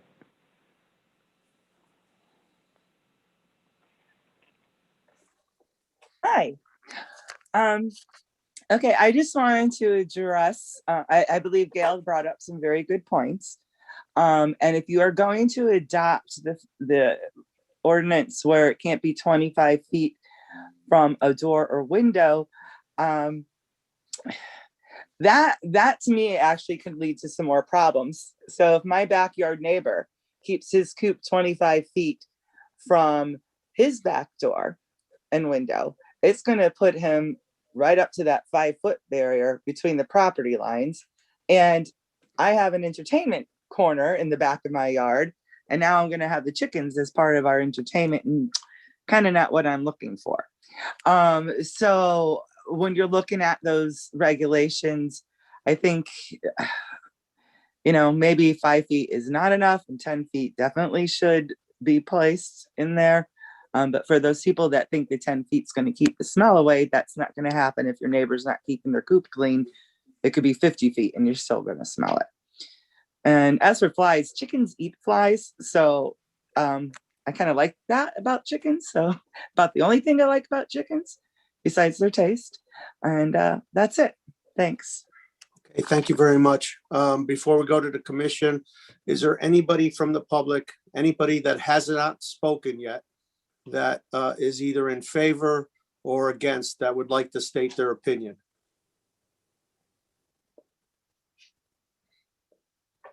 Okay, we're going to go to the commissioners now, and I would ask the commissioners their thoughts on keeping this public hearing open for another meeting, or what they would like to do. I'll go to Commissioner Sobieski. Yes, thank you, Chairman Payne. I'd like to keep the meeting open because there's been some valid points raised. I have a question though. Maybe you can help me out here. I think any letters, if I'm not mistaken, when the previous planner was here, whether the letters were for or against, he read them into the record. I think that we need to do that, not just send the letters to the commissioners, but I think all correspondence needs to be read into the record. Thank you. Okay, thank you. Commissioner Fox and then Commissioner Woods. Thank you, Mr. Chairman. And through the chairman, I want to thank the town planner for the work she did on this. Unfortunately, there are a lot of things that have to be squared away before we close this hearing. And so I definitely would want to keep this open for that one more hearing. And with all respect, Mr. Chairman, I have to agree with Ms. Lyons and a couple of the others that this was this was confusing. All the years I've been on this commission on and off, proper procedure was applicant, public, commissioners in rebuttal, applicant rebuttal back, like that. You've been bending over backwards, I see, to make sure that people are well taken care of, but we should get back to the original procedures. Thank you. Commissioner Woods. Thank you, Mr. Chairman. I do believe that we need to keep it open, although I do believe this is exactly how the process is supposed to work. We take a proposed change to our regulations. In this particular case, because it requires a public hearing, we have the public hearing, give the public what we're talking about to get their input. That's exactly what happened. Now, I will admit there was some confusion due to the electronics that we use through Zoom to get people to talk tonight. And I think you, Mr. Chairman, went above and beyond to try to accommodate that snafu that had happened. It's nobody's fault. But to think that we could stop business now for over a year is ridiculous as far as I'm concerned. So Zoom is the way that we're going to do business for the foreseeable future. It's here. People might not like it, but there's nothing we can do about it. This town needs to do business. We need to move our applications forward. This was put in front of us because our planners saw that there was an issue in town and people are literally bringing chickens into their homes, into their yards, and we don't have a regulation that covers it. So whether we move this forward or not, this is the starting point for that. I think we've got a lot to talk about with the planner over the next week or so. And then we'll get this back on our agenda and hopefully we can come to a resolution one way or the other. Thank you, Mr. Chairman. Thank you, Commissioner Woods. Commissioner Haggerty. Thank you, Mr. Chairman. A lot of good points on both sides. Certainly, I think thanking the town planner for bringing this forward to the commission's attention. Again, to echo Commissioner Woods there, I mean, this is how we conduct our business on Zoom, like it or not. I mean, this is how we do it. In a perfect world, I guess that, there would be the for and then the people against it, but it's, this is the best that we have with our technology that's available. And I don't know, if it were me and I was publicly participating, I would be appreciative if I was asking questions and then they were immediately answered versus way on down the line. So, but again, that's the process. I certainly think we should keep this open to discuss further. Thank you, Commissioner Haggerty. I appreciate your comments. Is there any other commissioners that would like to speak concerning this? Commissioner Lenars. Thank you, Mr. Chairman. Just to weigh in, I guess, on this topic, I've been quiet all along, trying to listen and learn as much as I could. I didn't realize it was so in-depth. To the planner, thank you. You opened my eyes to a lot of different things concerning chickens, and to some of the residents that spoke, and to our council liaison. You guys brought up great points and enlightened me on some things that I probably wouldn't have thought before could be an issue. Just to wrap up some of the thoughts that were echoed before me, I don't have a big, I guess I should say, chicken in this fight. I'm not a huge favor of chickens and I'm not against them. What I am in favor of is the neighbor on all sides. I guess we can try to make it so that the person is able to have chickens and there's none, zero, zip issues to the neighbor. I don't know if that's possible. I really don't. But if it is, that's a solution. But I don't feel any way we go in this commission, deny or approve, that everyone's going to be happy. Someone on some side of the fence, literally, is going to be not happy. So we have to try to make a decision for this board to be as pleasing as possible to the greatest amount of people, I would assume. I don't know which way it's going to go. I'm learning as we go along. Someone brought up a great recommendation in terms of height. We talked about the setback from the side yard. I think that's important. So basically my, as of now, is we have to try to make this as easy and pleasing for everyone as possible. As far as some of the comments that were made about the lax of the way the meeting is being run, I was on this commission a long time ago, 6-8 years ago, and it was sternly run in terms of organized and whatnot. And sometimes I felt it was too stern, because sometimes when people came in for public participation, for public hearing, and they spoke. Some of their issues weren't addressed. So Commissioner Payne, I think you're doing a hell of a job, at least allowing some of the people to get a response. There's been times before where they weren't able to. I'm not sure if it's right or wrong, and I get it. It might not be the way it's exactly written, but what it is it's friendly. And this is a town meeting. People are coming and voicing their opinions. I, for one, am listening to you, believe me, and I'm educating myself with your opinions. And I think we need to continue to do things like this. I think it's a respectful way of doing business in the town and listening to the people that are taking their own time to logging on or coming to a meeting. And in this climate, as Commissioner Woods said, this is the way we're doing business, whether you like it or not. So I don't like to hear when people say, well, we should be doing this in person. I would love to do it in person. I really would. It'd be great. Sit around the meeting, sit around the table and have at it. I love listening to opinions and I try to learn from everybody's, but right now, this is the only way we can do it. And we can't just shut people off from coming in and trying to do business in this town. So thank you to the people that commented. Thank you to the planner, chairman, the commissioners that I sit with, and the liaisons from the council. We all brought up great points, and I hope we can just try to do as best we could for the town. Thank you. Thank you, Commissioner Lenars. Is there any other commissioners that have any questions or comments? I think it's obvious that we're going to leave this open. We'll leave petition 0921 open if there's no objection. Okay, the next thing on our agenda is approval of the minutes for TPZ meeting of 02/24/2021. I'll entertain a motion. Sobieski, make a motion to accept the minutes. Motion made by Commissioner Sobieski and seconded by Commissioner Fox. Is there any corrections to the minutes? All in favor? Aye. Aye. Opposed? Motion carries unanimously. And the next thing on the on our agenda is new business. We are reviewing the B zone properties. And Renata has given us some things for our packet, and I'll ask Renata for a report on this.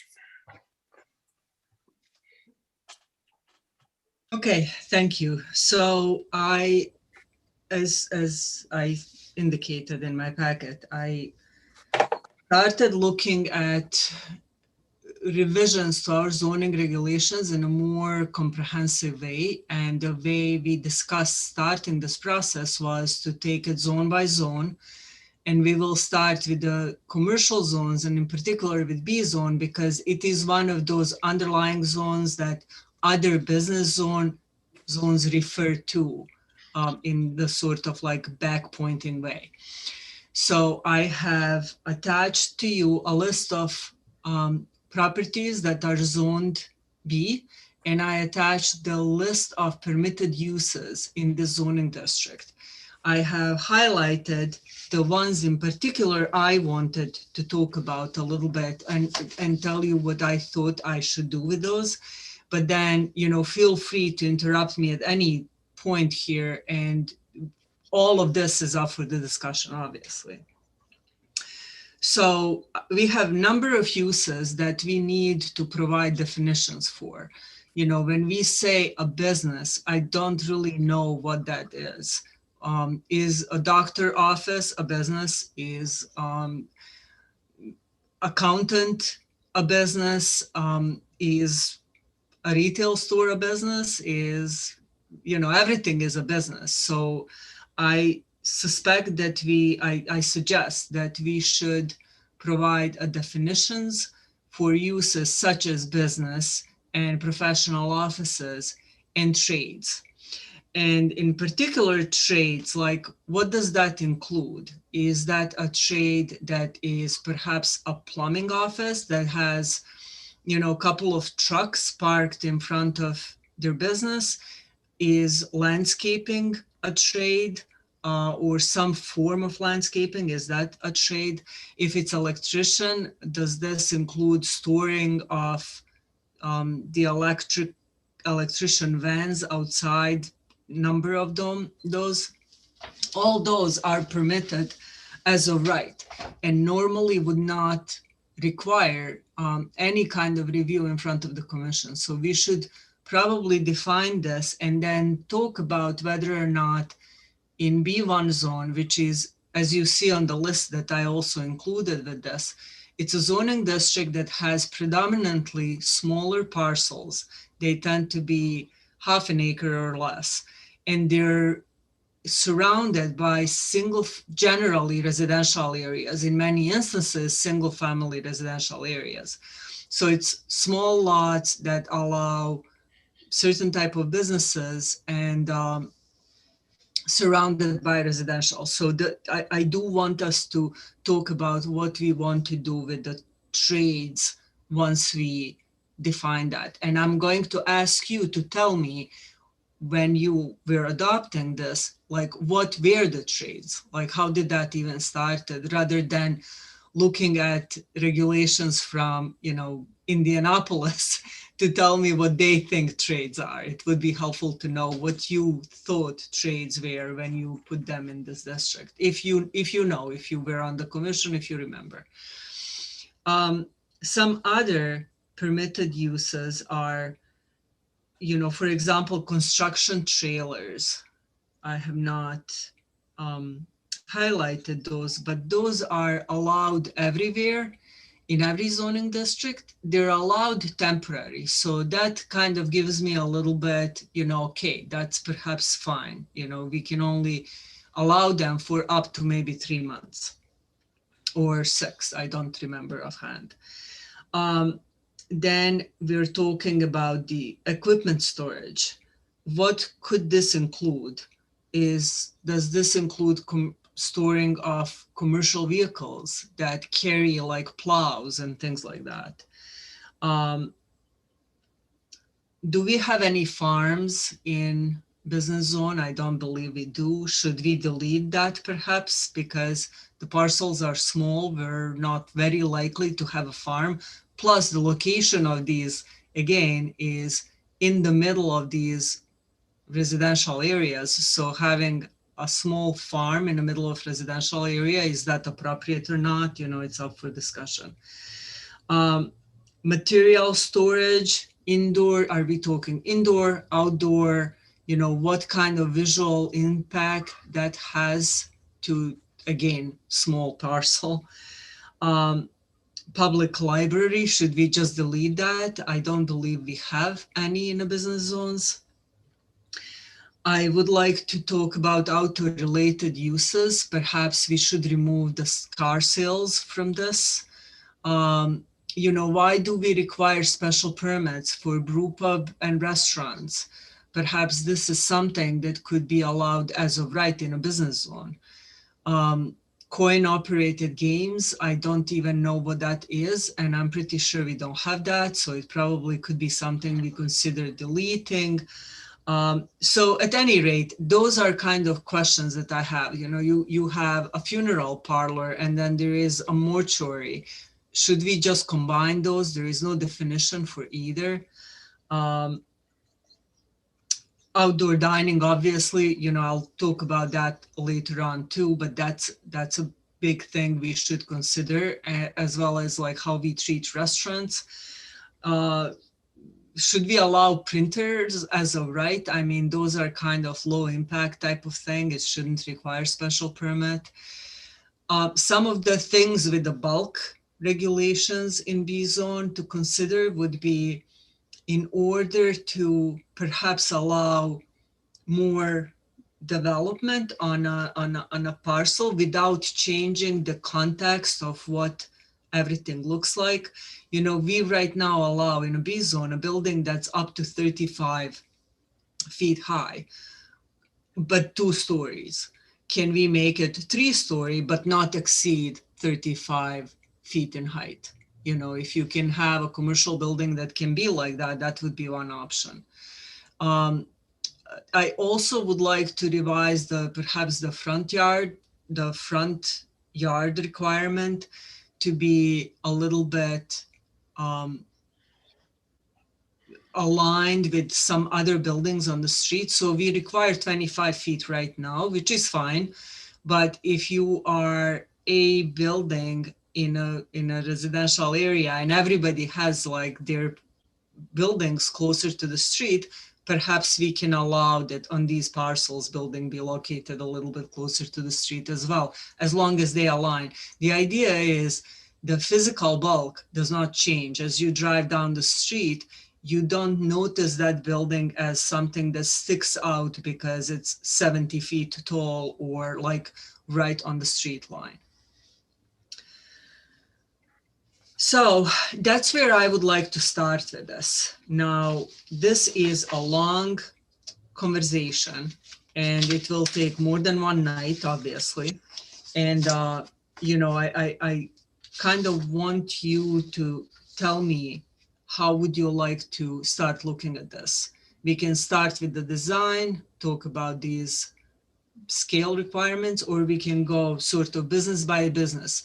Is this use okay in the zoning district? And if it's not, like, should we change it and how should we change it? And by the way, this is going to be a very painful process because we'll have to do this for like most other zoning districts too. But when we fix this one, half of our next zoning district will be fixed because we'll have Right. definitions and whatnot. So that will help. You know, it's going to get easier as we go into it. Okay, Commissioner Renata, are you all set for a minute? I'm all set for a minute, absolutely. Okay. Commissioner Sobieski, do you have a question?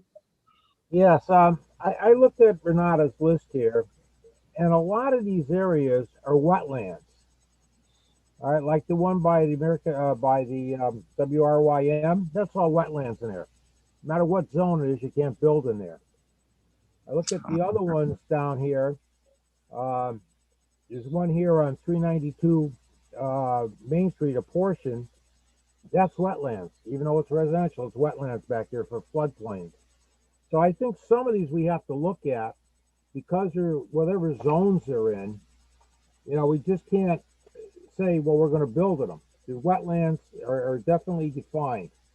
There's two houses on, one's on Hartford Avenue, one's on Main Street, where somehow or other the back portion of their property is a B zone. I think that needs to be rectified and make it all residential.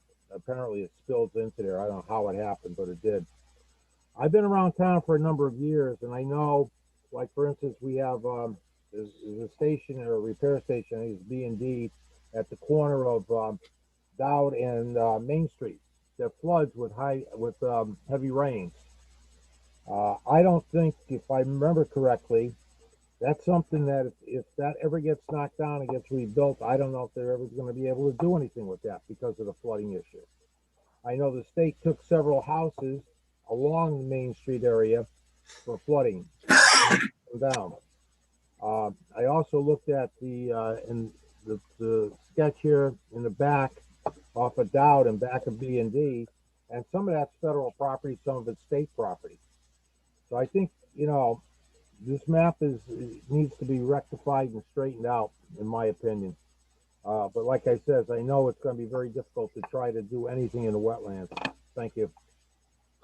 Thank you. Is there any other questions from the commissioners? I think, like Renata said, this is going to be a long process for us to review. I think we could look at this and then have more of a response for at our next meeting, And I would appreciate that. So if you can take, you know, rather than now thinking about map amendment as well, you know, this is not something that is going to allow development that's not allowed right now. You know, what is prohibited to be developed by floodplain or wetlands stands. This process will not change that. But what this process will change is if we start looking at uses, in particular at uses, for example, and look one by one, banks, clubs, fraternal organizations, are those kind of businesses, are those kind of commercial establishments okay for the zoning district? Now, I wager to say, of course they are, yes. We need to perhaps define business better. You know, some of those that I brought up, like restaurants and outdoor seating and things like that, should we be requiring a special permit for that or not? Like, those are kind of questions that I want you to think about when you look at this list. The reason why I included all the properties is to show you that, and the maps is to show you where the zoning districts are, in particular in context with the residential around it, and the fact that these are all like smaller lots. And I want you to look at the businesses that are there now, just so that we don't outzone somebody by a mistake. Right, and as far as most of you know, any proposed development in a parcel with regulated area still has to go through the wetlands process. You know, whether they approve or deny, you know, that's their purview. Thank you, Eric. Renata, it might be helpful if we actually have our regulations marked up on the page by page, the areas that you think, in your opinion, we should change and why, and then we could go through page by page. Would something like that work? Yes. Okay. Yes, if it's going to make it easier, yes. It might be a little bit more helpful for some of the commissioners. I think it would be helpful for myself, because then we can see the regulation, read the regulation, understand what you're trying to correct, and then we can take that into consideration, and then we can get everybody's opinion on it. So maybe we could start that process for our next meeting. Is there any other questions from the commissioners on this? Commissioner Woods. Thanks, Mr. Chairman. This is to Renata. Renata, I think what you're looking for from us is to review this list and for us to give you our opinion on definitions, right? You want to expand upon this. So like, I'll use coin operated games. To me, though, you know, that's like, you know, pinball machines, that kind of thing. My guess is that's why it probably was regulated, because depending on where the B business could be in a residential area, you know, the commission might not want that. I'm assuming that's what it was. Those games don't even really exist anymore, right? Because everybody has them on their phone. But I think that's what you're looking for from us, correct, when we review this? Well, what I'm looking for you is, first of all, yes, if you can think of some of these definitions, if you can see the business category or commercial category that doesn't exist, then should we delete those? Why do we have them in there?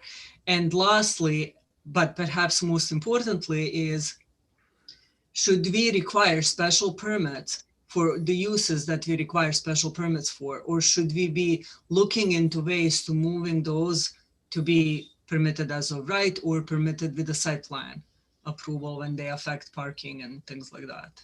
Okay, thank you. Thank you, Mr. Chairman. You're welcome. Thank you.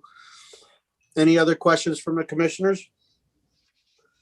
All right, this is going to be a long process, so it was a good start. Thank you very much, Renata. If there's no objection, we'll move to old business.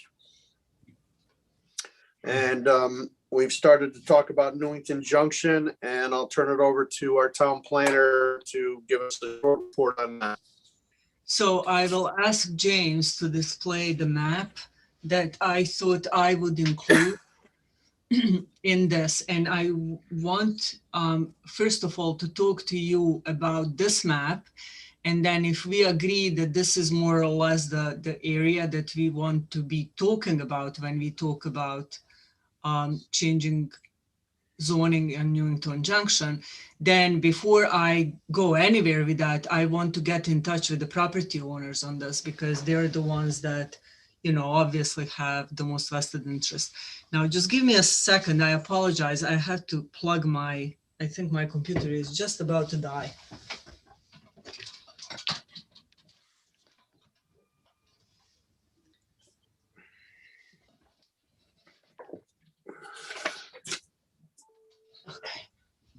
this will save a day. All right, so the area that I was looking to talk to you about essentially goes all the way from the bus station along the industrial zone boundary all the way up to West Hartford. I'm in particular interested in going this far because of the Shepherd Drive, because I see an opportunity for development. If somebody came in, used this drive, combined some of these properties, then some of the TOD type development could actually happen here. I had marked certain lots as with question marks because, you know, some of these, for example, this lot here, I'm making like a big jag in the zoning district because there are houses on 25 and 29 Spring Street. They're residential houses. You know, we could make this line go straight down or even include the 21 lot and allow the opportunity for some development on these residential properties. We are, again, when we start talking about this, my strong suggestion will be to you to make this as an incentive zone, as a zone that is not something that you must use and change your business operation here or anything. Whatever exists here should be allowed to continue. The incentive zone should be something that if market drives a development here, the property owner will sell it, will move their business elsewhere, and then somebody can come in and do some proper TOD development. So that's the idea behind it. I have several properties that are not zoned industrial, but are vacant right now and could provide access. You know, these are all privately owned property or state owned. At any rate, the town doesn't own them. So we don't have control. So I kind of would like to perhaps include this parcel here. I would like to include this parcel and this as well, because including all those which are currently vacant into the zoning district would allow access, road building, something into a development if somebody cannot get these properties but can assemble something here. But the Spring Road is super narrow and unusable, essentially. Excuse me one second, Renata. Commissioner Havens, could you run the meeting for a few minutes? I have to leave them for a second. Thank you, Renata. Go right ahead, Renata. So I really don't have other things to say except, what do you think of this map? Is this the general area? Do you have suggestions to perhaps go someplace else with this? Like, how do you see this?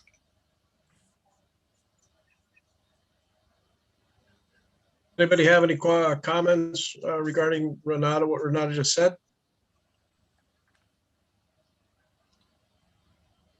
Commissioner Woods? Yeah, thank you. Renata, what about the east side of the busway? You haven't highlighted any of that, you know? No.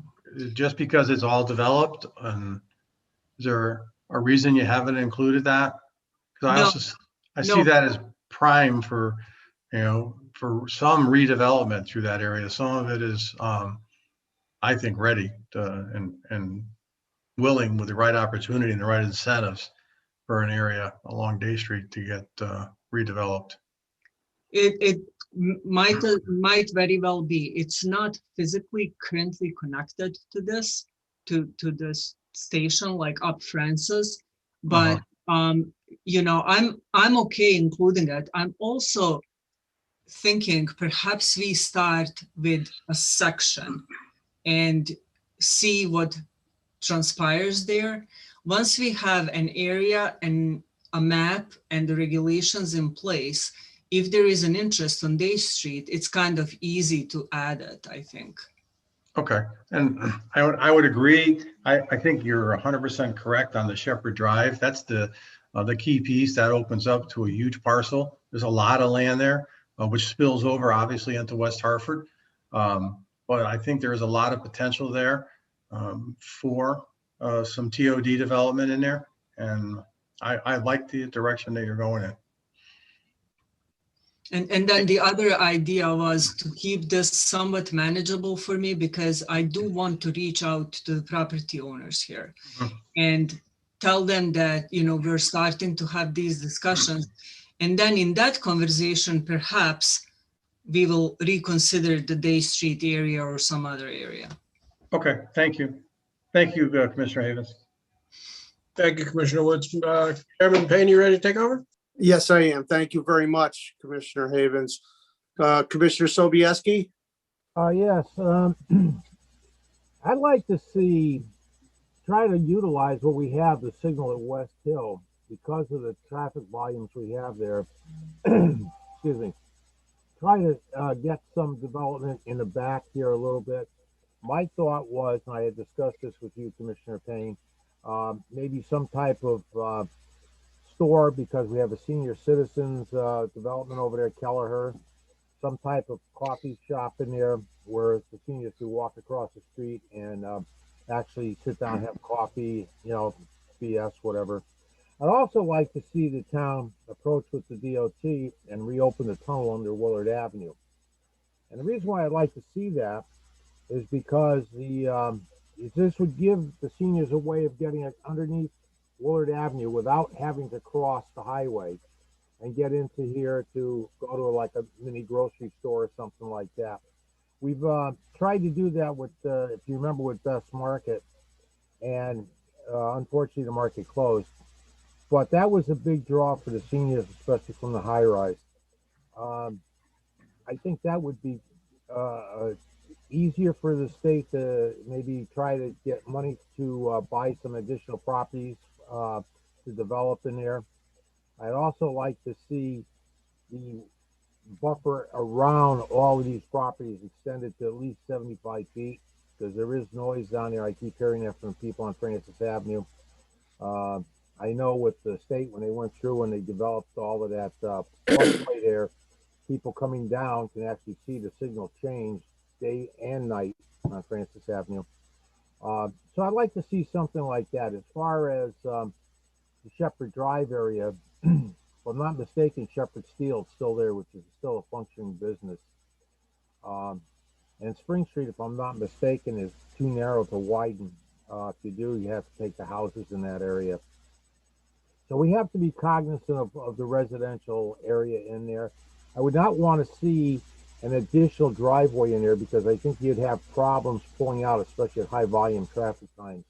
If we could utilize this signal that's at West Hill, and it's already a functional four-way signal because it goes into the commuter parking lot. So by rearranging and maybe taking a couple pieces of property over there, moving the parking lot a little bit up, you could actually get access into, I don't know, lots. I guess it's 144, 120, and 116. And you can develop in that area.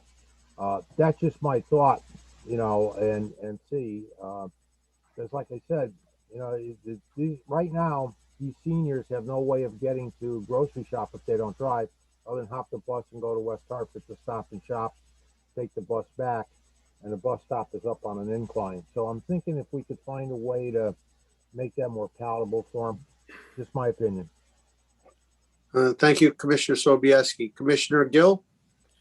Yes. What's happening with the West Hartford end there? What is West Hartford doing or not doing? In this particular location, I'm not aware that they're doing anything. With the properties in West Hartford? I don't believe that they're doing anything in this particular location. They have a well-established industrial district that has opposed any kind of TOD mandated district.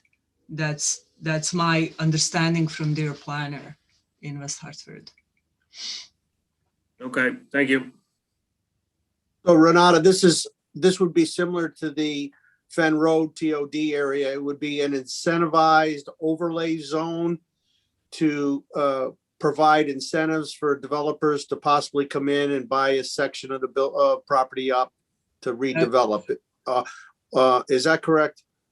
In my mind, it's going to be your regulations, obviously, but in my mind, that is the best approach to do, because you don't want to say to a business that has been operating here and is functioning and fine, now you must leave because we're doing this other thing, right? Now all of a sudden you're legal non-conforming and you have problems expanding or anything like that. But what you want to say to the business is, this is another option for you. And if you can talk to your neighbors or you can figure out how to work this and make some money off of it, knock yourself out, we will help you. So that's kind of the idea here, that development comes in as driven by market, hopefully. And they have a choice to either keep the existing underlying zone or use the overlay zone. For instance, over on Fenn Road, I don't think some of the projects up there are taking advantage of the TOD, but since some are taking advantage of it. Yes, and I would do something similar here as well. Okay, thank you. Commissioner Fox?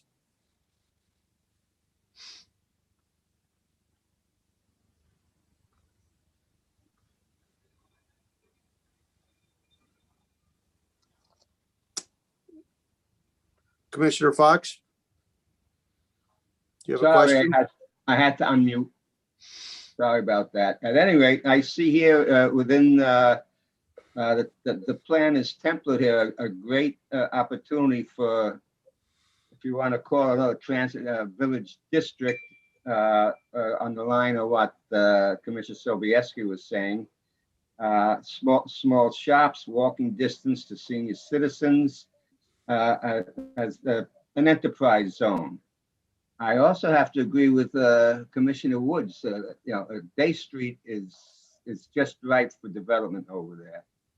Especially on the I guess it's the east end. So I have to agree. There's a lot of possibilities here as long as we don't go overboard. Thank you.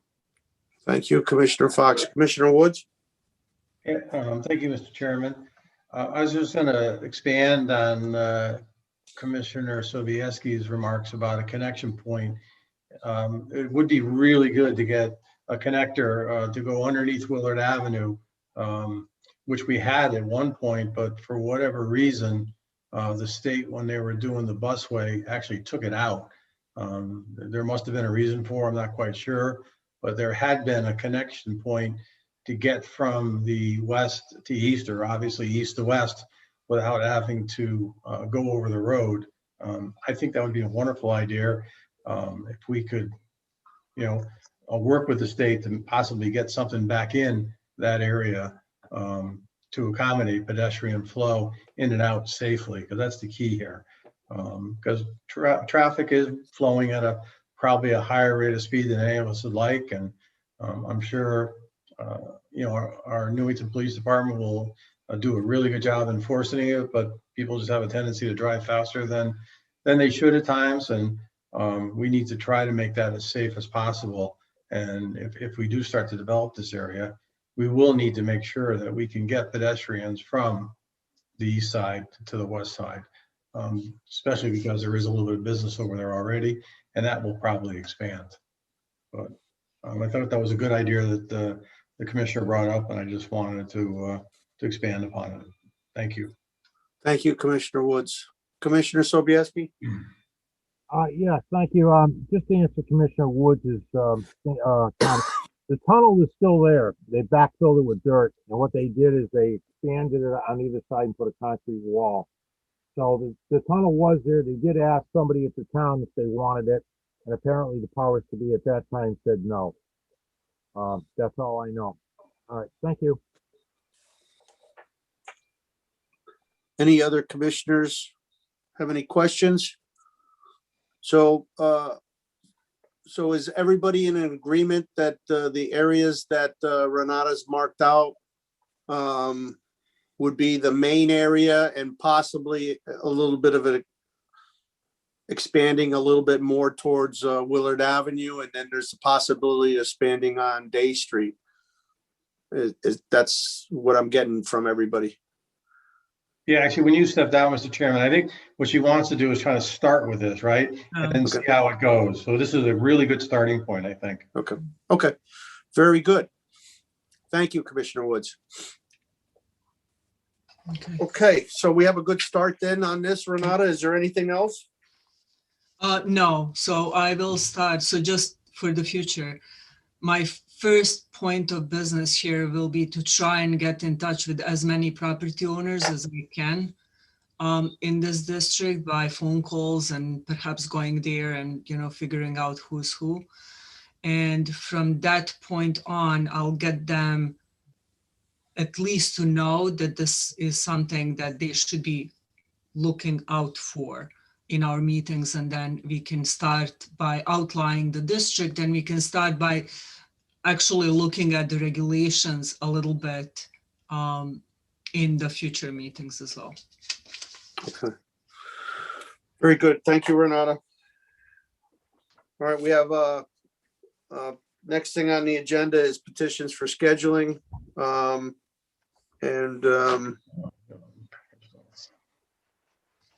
Nothing special. Liquor store at 288 Fen Road. Do you have any comments on that? No, I do not. It's a liquor store that used to be a liquor store. Okay. I believe the address is 28B, not 288. We'll make that correction. Mm. Yeah, it's in the Fen Road, the Stop and Shop Plaza. I believe it's where A&P Liquor used to be. Okay, During 28B. Very good. Yes. Okay. Next thing on the agenda is the town planner's report. So I have two things that I wanted to bring up to your attention. And the first one, I sent that email yesterday with regards to the possibility of expiration of the emergency order by Government Lamont that is going to happen if he lets it expire. It will expire on April 20th. This is an emergency order that effectively suspends statutes in order for us to be able to then waive some of our regulatory process when it comes to outdoor dining and retail. As you saw in the email that I sent, one of the towns around us, West Hartford, is proposing an amendment to their ordinances, to their charter. In our case, I'm trying to decide whether we should go the ordinance route, or we should do a very short-term, simple zoning regulation amendment. Again, it would be a proposal to change the regulations to essentially under where we say the outdoor dining is allowed by commission's approval, to have a separate section that says, you know, except as, you know, and then do effective April 20th, ending on December 31st. This particular rule that requires outdoor dining be approved by the commission is suspended. It is approved administratively, and that administrative power ends in December. And by then, I would hope that we have a regulation in place that then is better addressing these uses coming forward. I had reached out to a number of restaurants on our list, probably 2/3 of all the restaurants and eating establishments that we have, and spoke to many people. There is a lot of interest in having these outdoor dining facilities. People buy stuff to do this. You know, they have to buy tables and chairs and umbrellas and all kinds of things, and to approve that now and then in April say, but you can have it, is really ill-advised.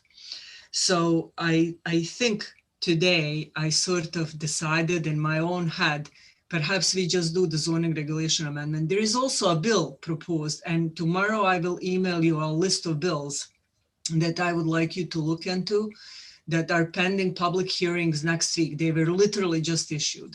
One of them is a bill that a bunch of planners yesterday got together, and we just rushly put it in to essentially extend this order. But by the time, if the state approves the bill And when they do, by the time that bill becomes effective, I think it's going to be long past April 20th.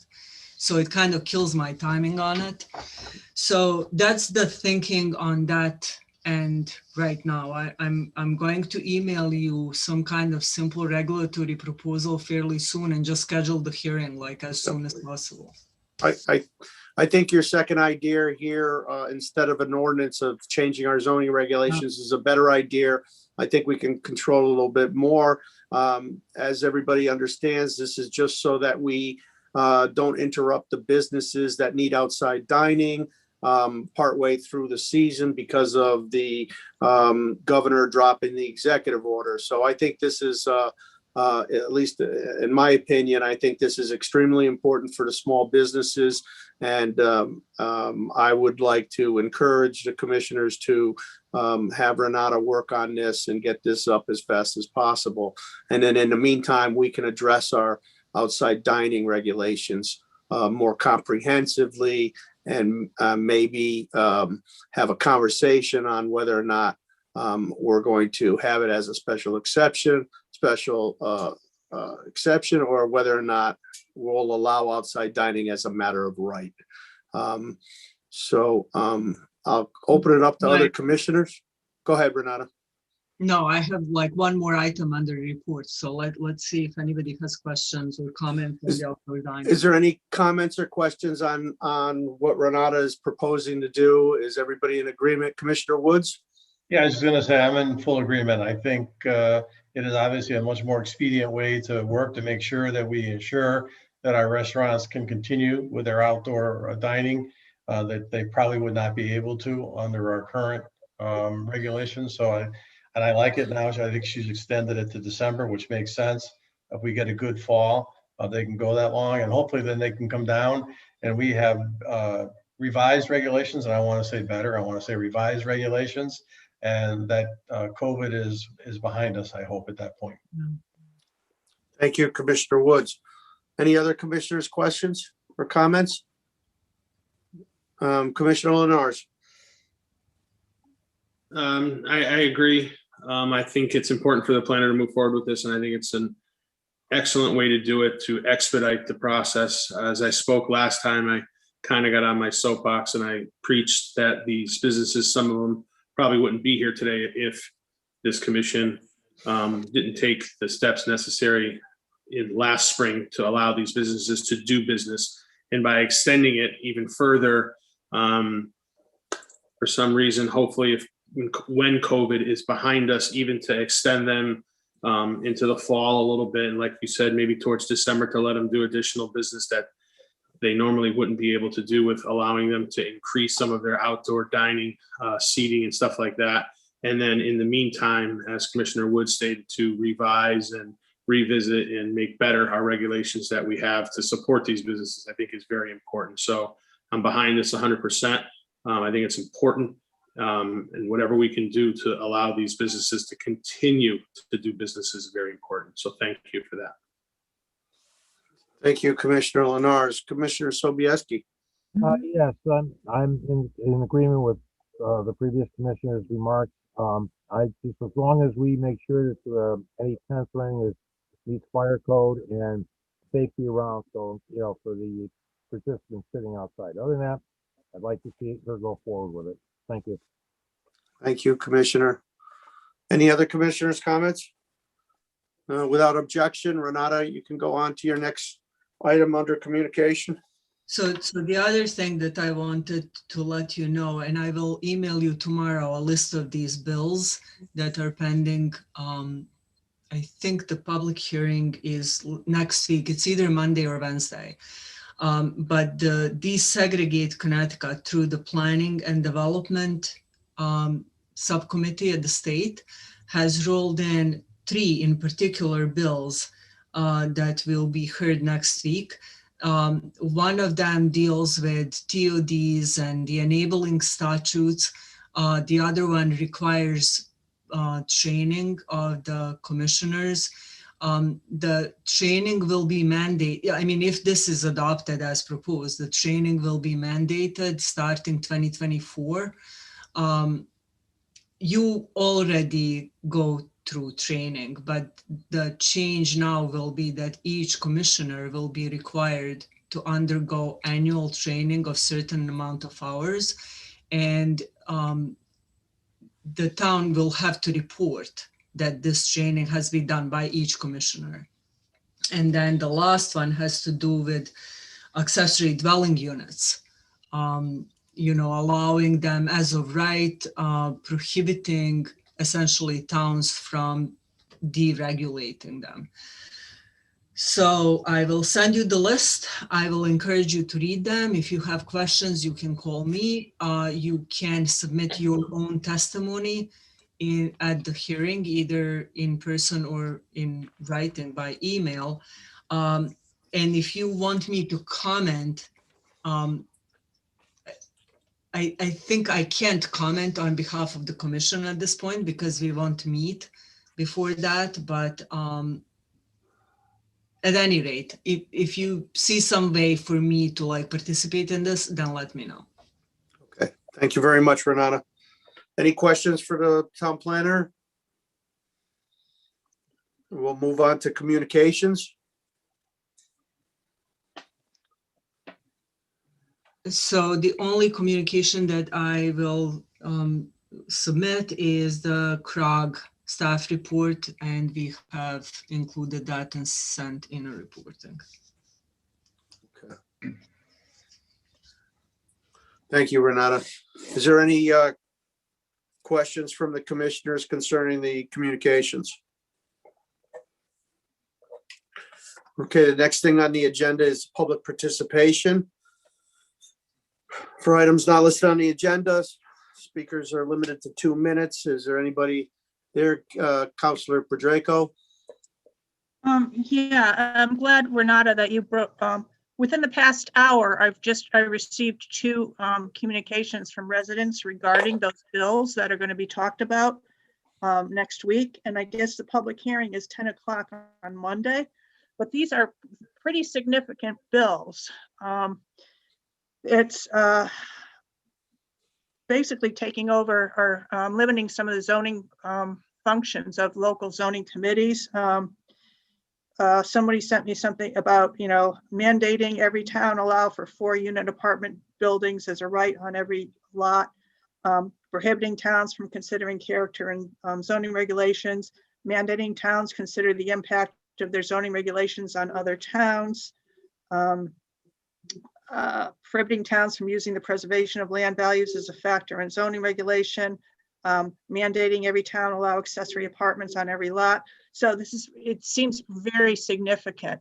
So I do encourage you as our zoning experts to please review what Renata will be sending you tomorrow, and hopefully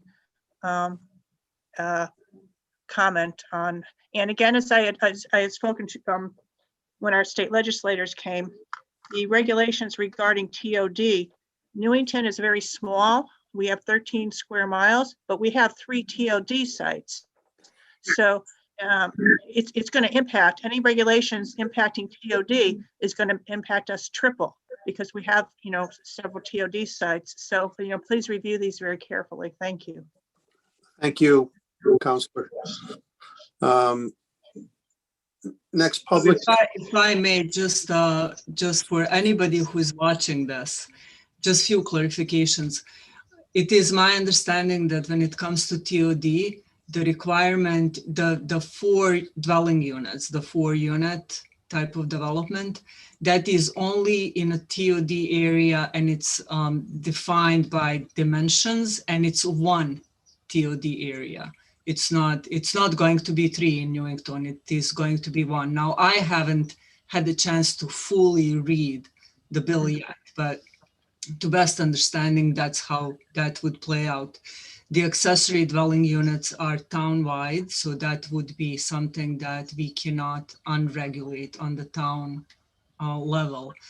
But most of these density kind of things are placed around the transit station. That's where they intended them for. And the character, that's another one that, while they did exclude from the statute's ability for towns to regulate by character. They defined that and then included language that talks about physical characteristics of the site.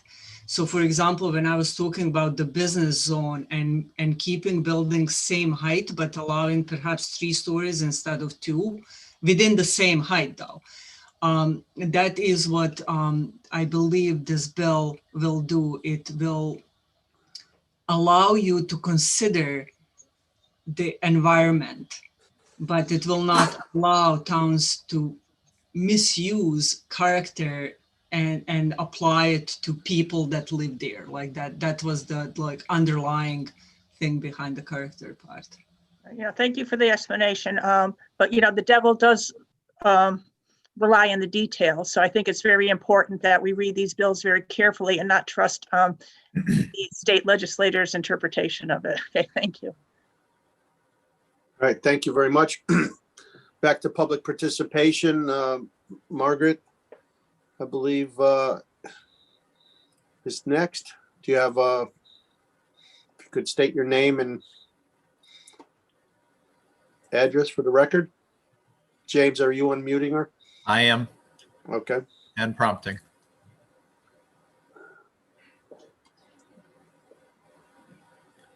Not sure if she's on her phone or on the application. If she's on her phone, she can hit that *6 again.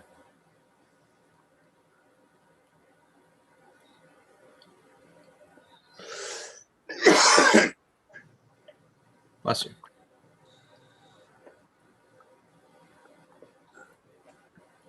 Would you like me to go to the next person at this time? Yes, please. We'll go to Chris Clancy. All right. Hi, everyone. Thank you for your time. Chris Clancy, 130 Lamplighter Lane. As previously mentioned, this is my first call in. So I'm kind of just treading waters here, but appreciate the time. I called to speak on a few concerns that I have relative to speeding on my street. Lifelong Newington resident, grew up on the golf course, been here forever. Moved on to Lamplighter a couple years ago. Started noticing excessive speed. The rate at which the cars are traveling on the road is quite excessive. The volume is one thing, but we can't control that. But as far as the speed, I'm hoping there's something that can be done. Little background on me: I have 3 small kids, all under the age of 4. I'm not the only one in my street like this. There's plenty of kids and walkers in the neighborhood. I currently am working from home. Well, I permanently work from home, but I get to see kind of the volume and the speed at which people travel. And it is approximately 4 to 6 cars a minute. Half of those cars are going well over the speed limit. So I'm just more concerned about the safety of, the walkers and the kids in the neighborhood. I'm sure there's plenty others like me on the street. I know just this past weekend, there was someone traveling down Lamplighter at the hill there. I'm right at the bottom of the hill. There is a guardrail there, about a 20-foot guardrail. Whoever was driving was coming down at a high rate of speed, and they actually folded over 5 out of 10 of the I-beams that are driven into the ground to support this guardrail, completely folded them over in half and popped the rail of the guardrail off completely, and it landed in my yard. That's concerning because I'm assuming you have to go pretty fast to do that. On top of numerous other occasions of, when it's icy out, cars are gliding down the street, and I've seen 4 cars within an hour do a complete 180 and have to turn around. It's just been a bit of a circus. So I just wanted to bring it to your attention and basically just kind of wonder what are my steps as far as mitigation efforts, more so permanent mitigation efforts on the street to kind of curb the speeding, because I don't want to be calling in, and the neighbors don't want to be calling into the police and wasting their time and resources. I'm sure they have better things to do, but just kind of wanted to open the conversation to you and look for any kind of avenues I can take to get this conversation started, and hopefully we can get it somewhere to, curb the speeding, and that's it. Thank you very much. I appreciate your time. I appreciate it. Renata, what would you recommend? Him contact the police department or the town manager? Is that correct? I would probably start with the police department. If you don't get a response or a speedy response, perhaps you can contact me directly and I'll pass it over to the town manager. You know, it's not necessarily a zoning issue, but it clearly is an issue. Okay, Yeah, thank you very. the PD should have the legal traffic authority. It's either one of the lieutenants or Chief Clark, and that's the kind of things that they would review. Thank you, Eric. Thank you, Renata. So, Chris, contact the police department and make them aware of it, and that'll be a good starting point. And then if you have any problems, contact the town planner for further action. We'll move on to the next person in the public participation, Cara Santoro. If you could state your name and address for the record.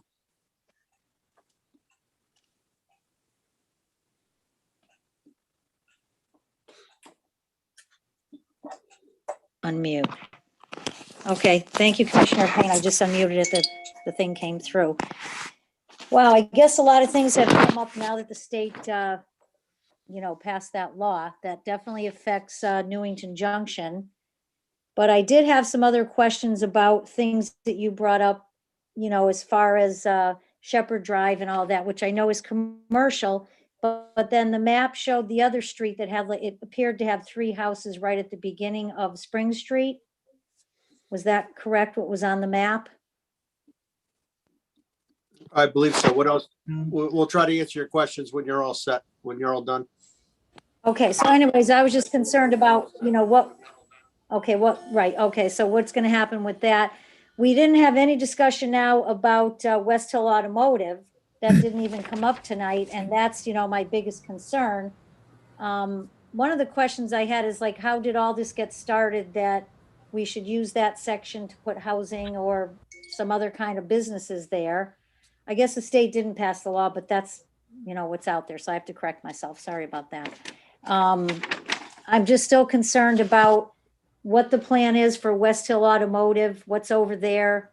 I know last time on the meeting, I didn't speak on the last meeting, but they showed all these pictures of houses that looked like they came from Weathersfield Avenue or the north end of Hartford and thought they were good designs. I think some kind of business over there would be good. I mean, if he's absolutely, decided that he's going to do something and, sell his business. I mean, who's going to own any of this? There's so many questions out there about what's going to happen right there at Newington Junction, and that wasn't even mentioned tonight. Okay. Anything else? Okay, let's see. Well, no, I'd kind of like to get those questions answered. I'm going to try. I just wanted to make sure you were all set. Renata? Thank you. Sure. So the zoning discussion doesn't make anything happen. It allows, especially if we do it as an incentive zone, it allows an opportunity for certain kind of developments. TOD generally, and in this area in particular, the housing residential uses will make sense because that is what will be supported by residents who can then perhaps walk down to the bus station if that becomes a thing. West Hill Automotive, they're included in this just as all the other industrial uses in the back there. And the 3 houses on Spring Street, I think those are the ones that I marked with a question mark. I have kept them out for now of this district, but one of the questions was whether or not I should include them in this to be consistent with the zone line. Again, the zoning designation and allowances themselves do not develop anything, do not change. It's not like the town is going to go there and start buying and combining these properties. It is another tool in a tool basket for the property owners if they want to use it to perhaps change what is in that district now. Thank you, Renata. That's a good explanation. I did have. Well, this isn't a back and question forth, Cara. This isn't a back and forth. One question that I did want to ask. Okay, but this question was important and I missed it, so I think this is. Go ahead. Thank you. It's because it's a question I forgot to ask. So as far as TOD goes in the town, I thought that we were at about 9% or so of meeting our 10% goal as far as the housing. So how many units short are we of meeting that 10%? That's got nothing to do with this, really. Well, one reason it does is because we keep saying we want some kind of housing over there. And if, I'm just trying to find out how many more units do we need in town, so maybe we can get to the 10%. Well, it's not necessarily all affordable housing. It could be housing, it could be businesses. We're just trying to provide an incentive for people to improve the area. Is that, Renata? The only thing that I would add, the two things are completely separate. The 10% has to do with the state statute that talks about affordable housing, and this is designated, regulated affordable housing, like deed restricted and whatnot. The TOD zone is a zoning district, sort of a flexible zoning district that is near a transit stop that allows residential and mixed uses and kind of provides for more pedestrian-oriented development. One thing has really very little to do with another one. Sometimes TOD come with a component that is affordable, but sometimes they don't. That being said, though, Cara, also, if you have questions, you're always welcome to just reach out to me directly in the office. I'm there. I pick up my phone. Thank you, Renata. And thank you, Okay. Cara. Yep, thank you. And Mark is Actually, next. Margaret was next. Actually, she's got her mic on and I believe she's working. I hope so. All right. Margaret Bannock, 145 Star Avenue. Are you hearing me okay? Yeah, yes, we can. Great. I wanted to thank Councilor Badreko for her comments about the bills that are proposed. I know that Renata mentioned something about, whether you'd want her to say something or participate. I heard on the radio this afternoon, there was a representative who was encouraging all residents to participate and that you have to register by 3 p.m. on Sunday. I don't know how you register, but anyway, what she was very alarmed about was that this could allow the state to override local zoning and boards and let the state decide what can happen within a half a mile of transit train stations and transit-oriented development. So that would certainly affect our town. If the state is going to be deciding, I'd certainly hope that we could get many residents to call in and be opposed to that idea. I am concerned about the fact that we're under 10%, but I heard in another place that only 30 towns in Connecticut actually meet the 10%. And I wonder why you can't in your participation raise the fact that there's a lot of land outside of, we're very densely populated. So why can't there be some creative solutions to provide affordable housing in areas that aren't so dense, and provide transportation, I have a sister, a cousin, who lives out in Columbia, takes a bus to Hartford and she does just fine with getting to work. So I think, having commuter lots and things like that can be proposed so that you can meet the affordable housing in areas where there's less density. We have a lot of traffic concerns in our town. That is raised all the time. And I hope that we can address that and oppose this bill to allow the state to take control of our properties. Thank you. Thank you very much, Margaret. And Mark? Yes, Mr. Chairman and the commission, once again, Mark France, 280 Williamstown Court. I just two things. I always wondered what was going to happen with the best market property by the post office there. This is going to sound totally out of left field, but why not put something like a quasi amusement park there for the families? And I say that because I came to Newington from Hartford in 1990. I lived in this town for over 30 years this year, 31 years. And I was talking to a couple people, and why not put something like a quasi amusement park right there in that whole parcel of land? Just a thought. Just a thought.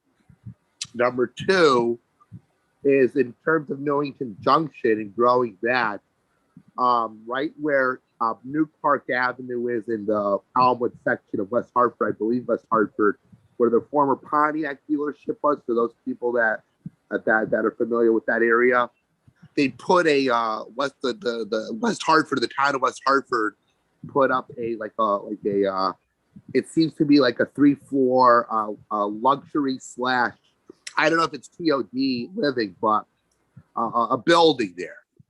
And I was just wondering if something similar to that West Hartford model could be done in Newington, in the Newington Junction area. Just those two thoughts. Thank you very much. And hopefully everyone gets rest tonight. I know I'm tired, so thank you. Thank you very much for your comments, Mark. Is there anybody else from the public that would like to speak? Okay, we're going to, without objections, we're going to move to remarks by commissioners.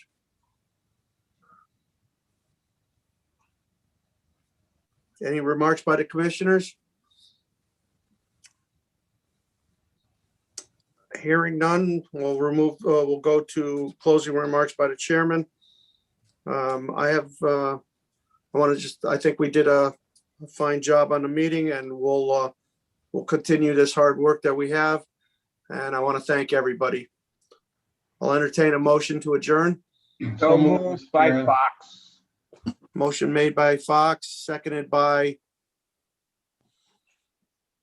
who was seconder? Commissioner Havens seconded. Commissioner Havens was the seconder. All in favor? Aye. Aye. Opposed? Motion carries. I want to thank everybody. Good night, everybody. Thank you. Thank you, James. Thank you all. Thank you, Renata. Thank you, Eric. Thank you.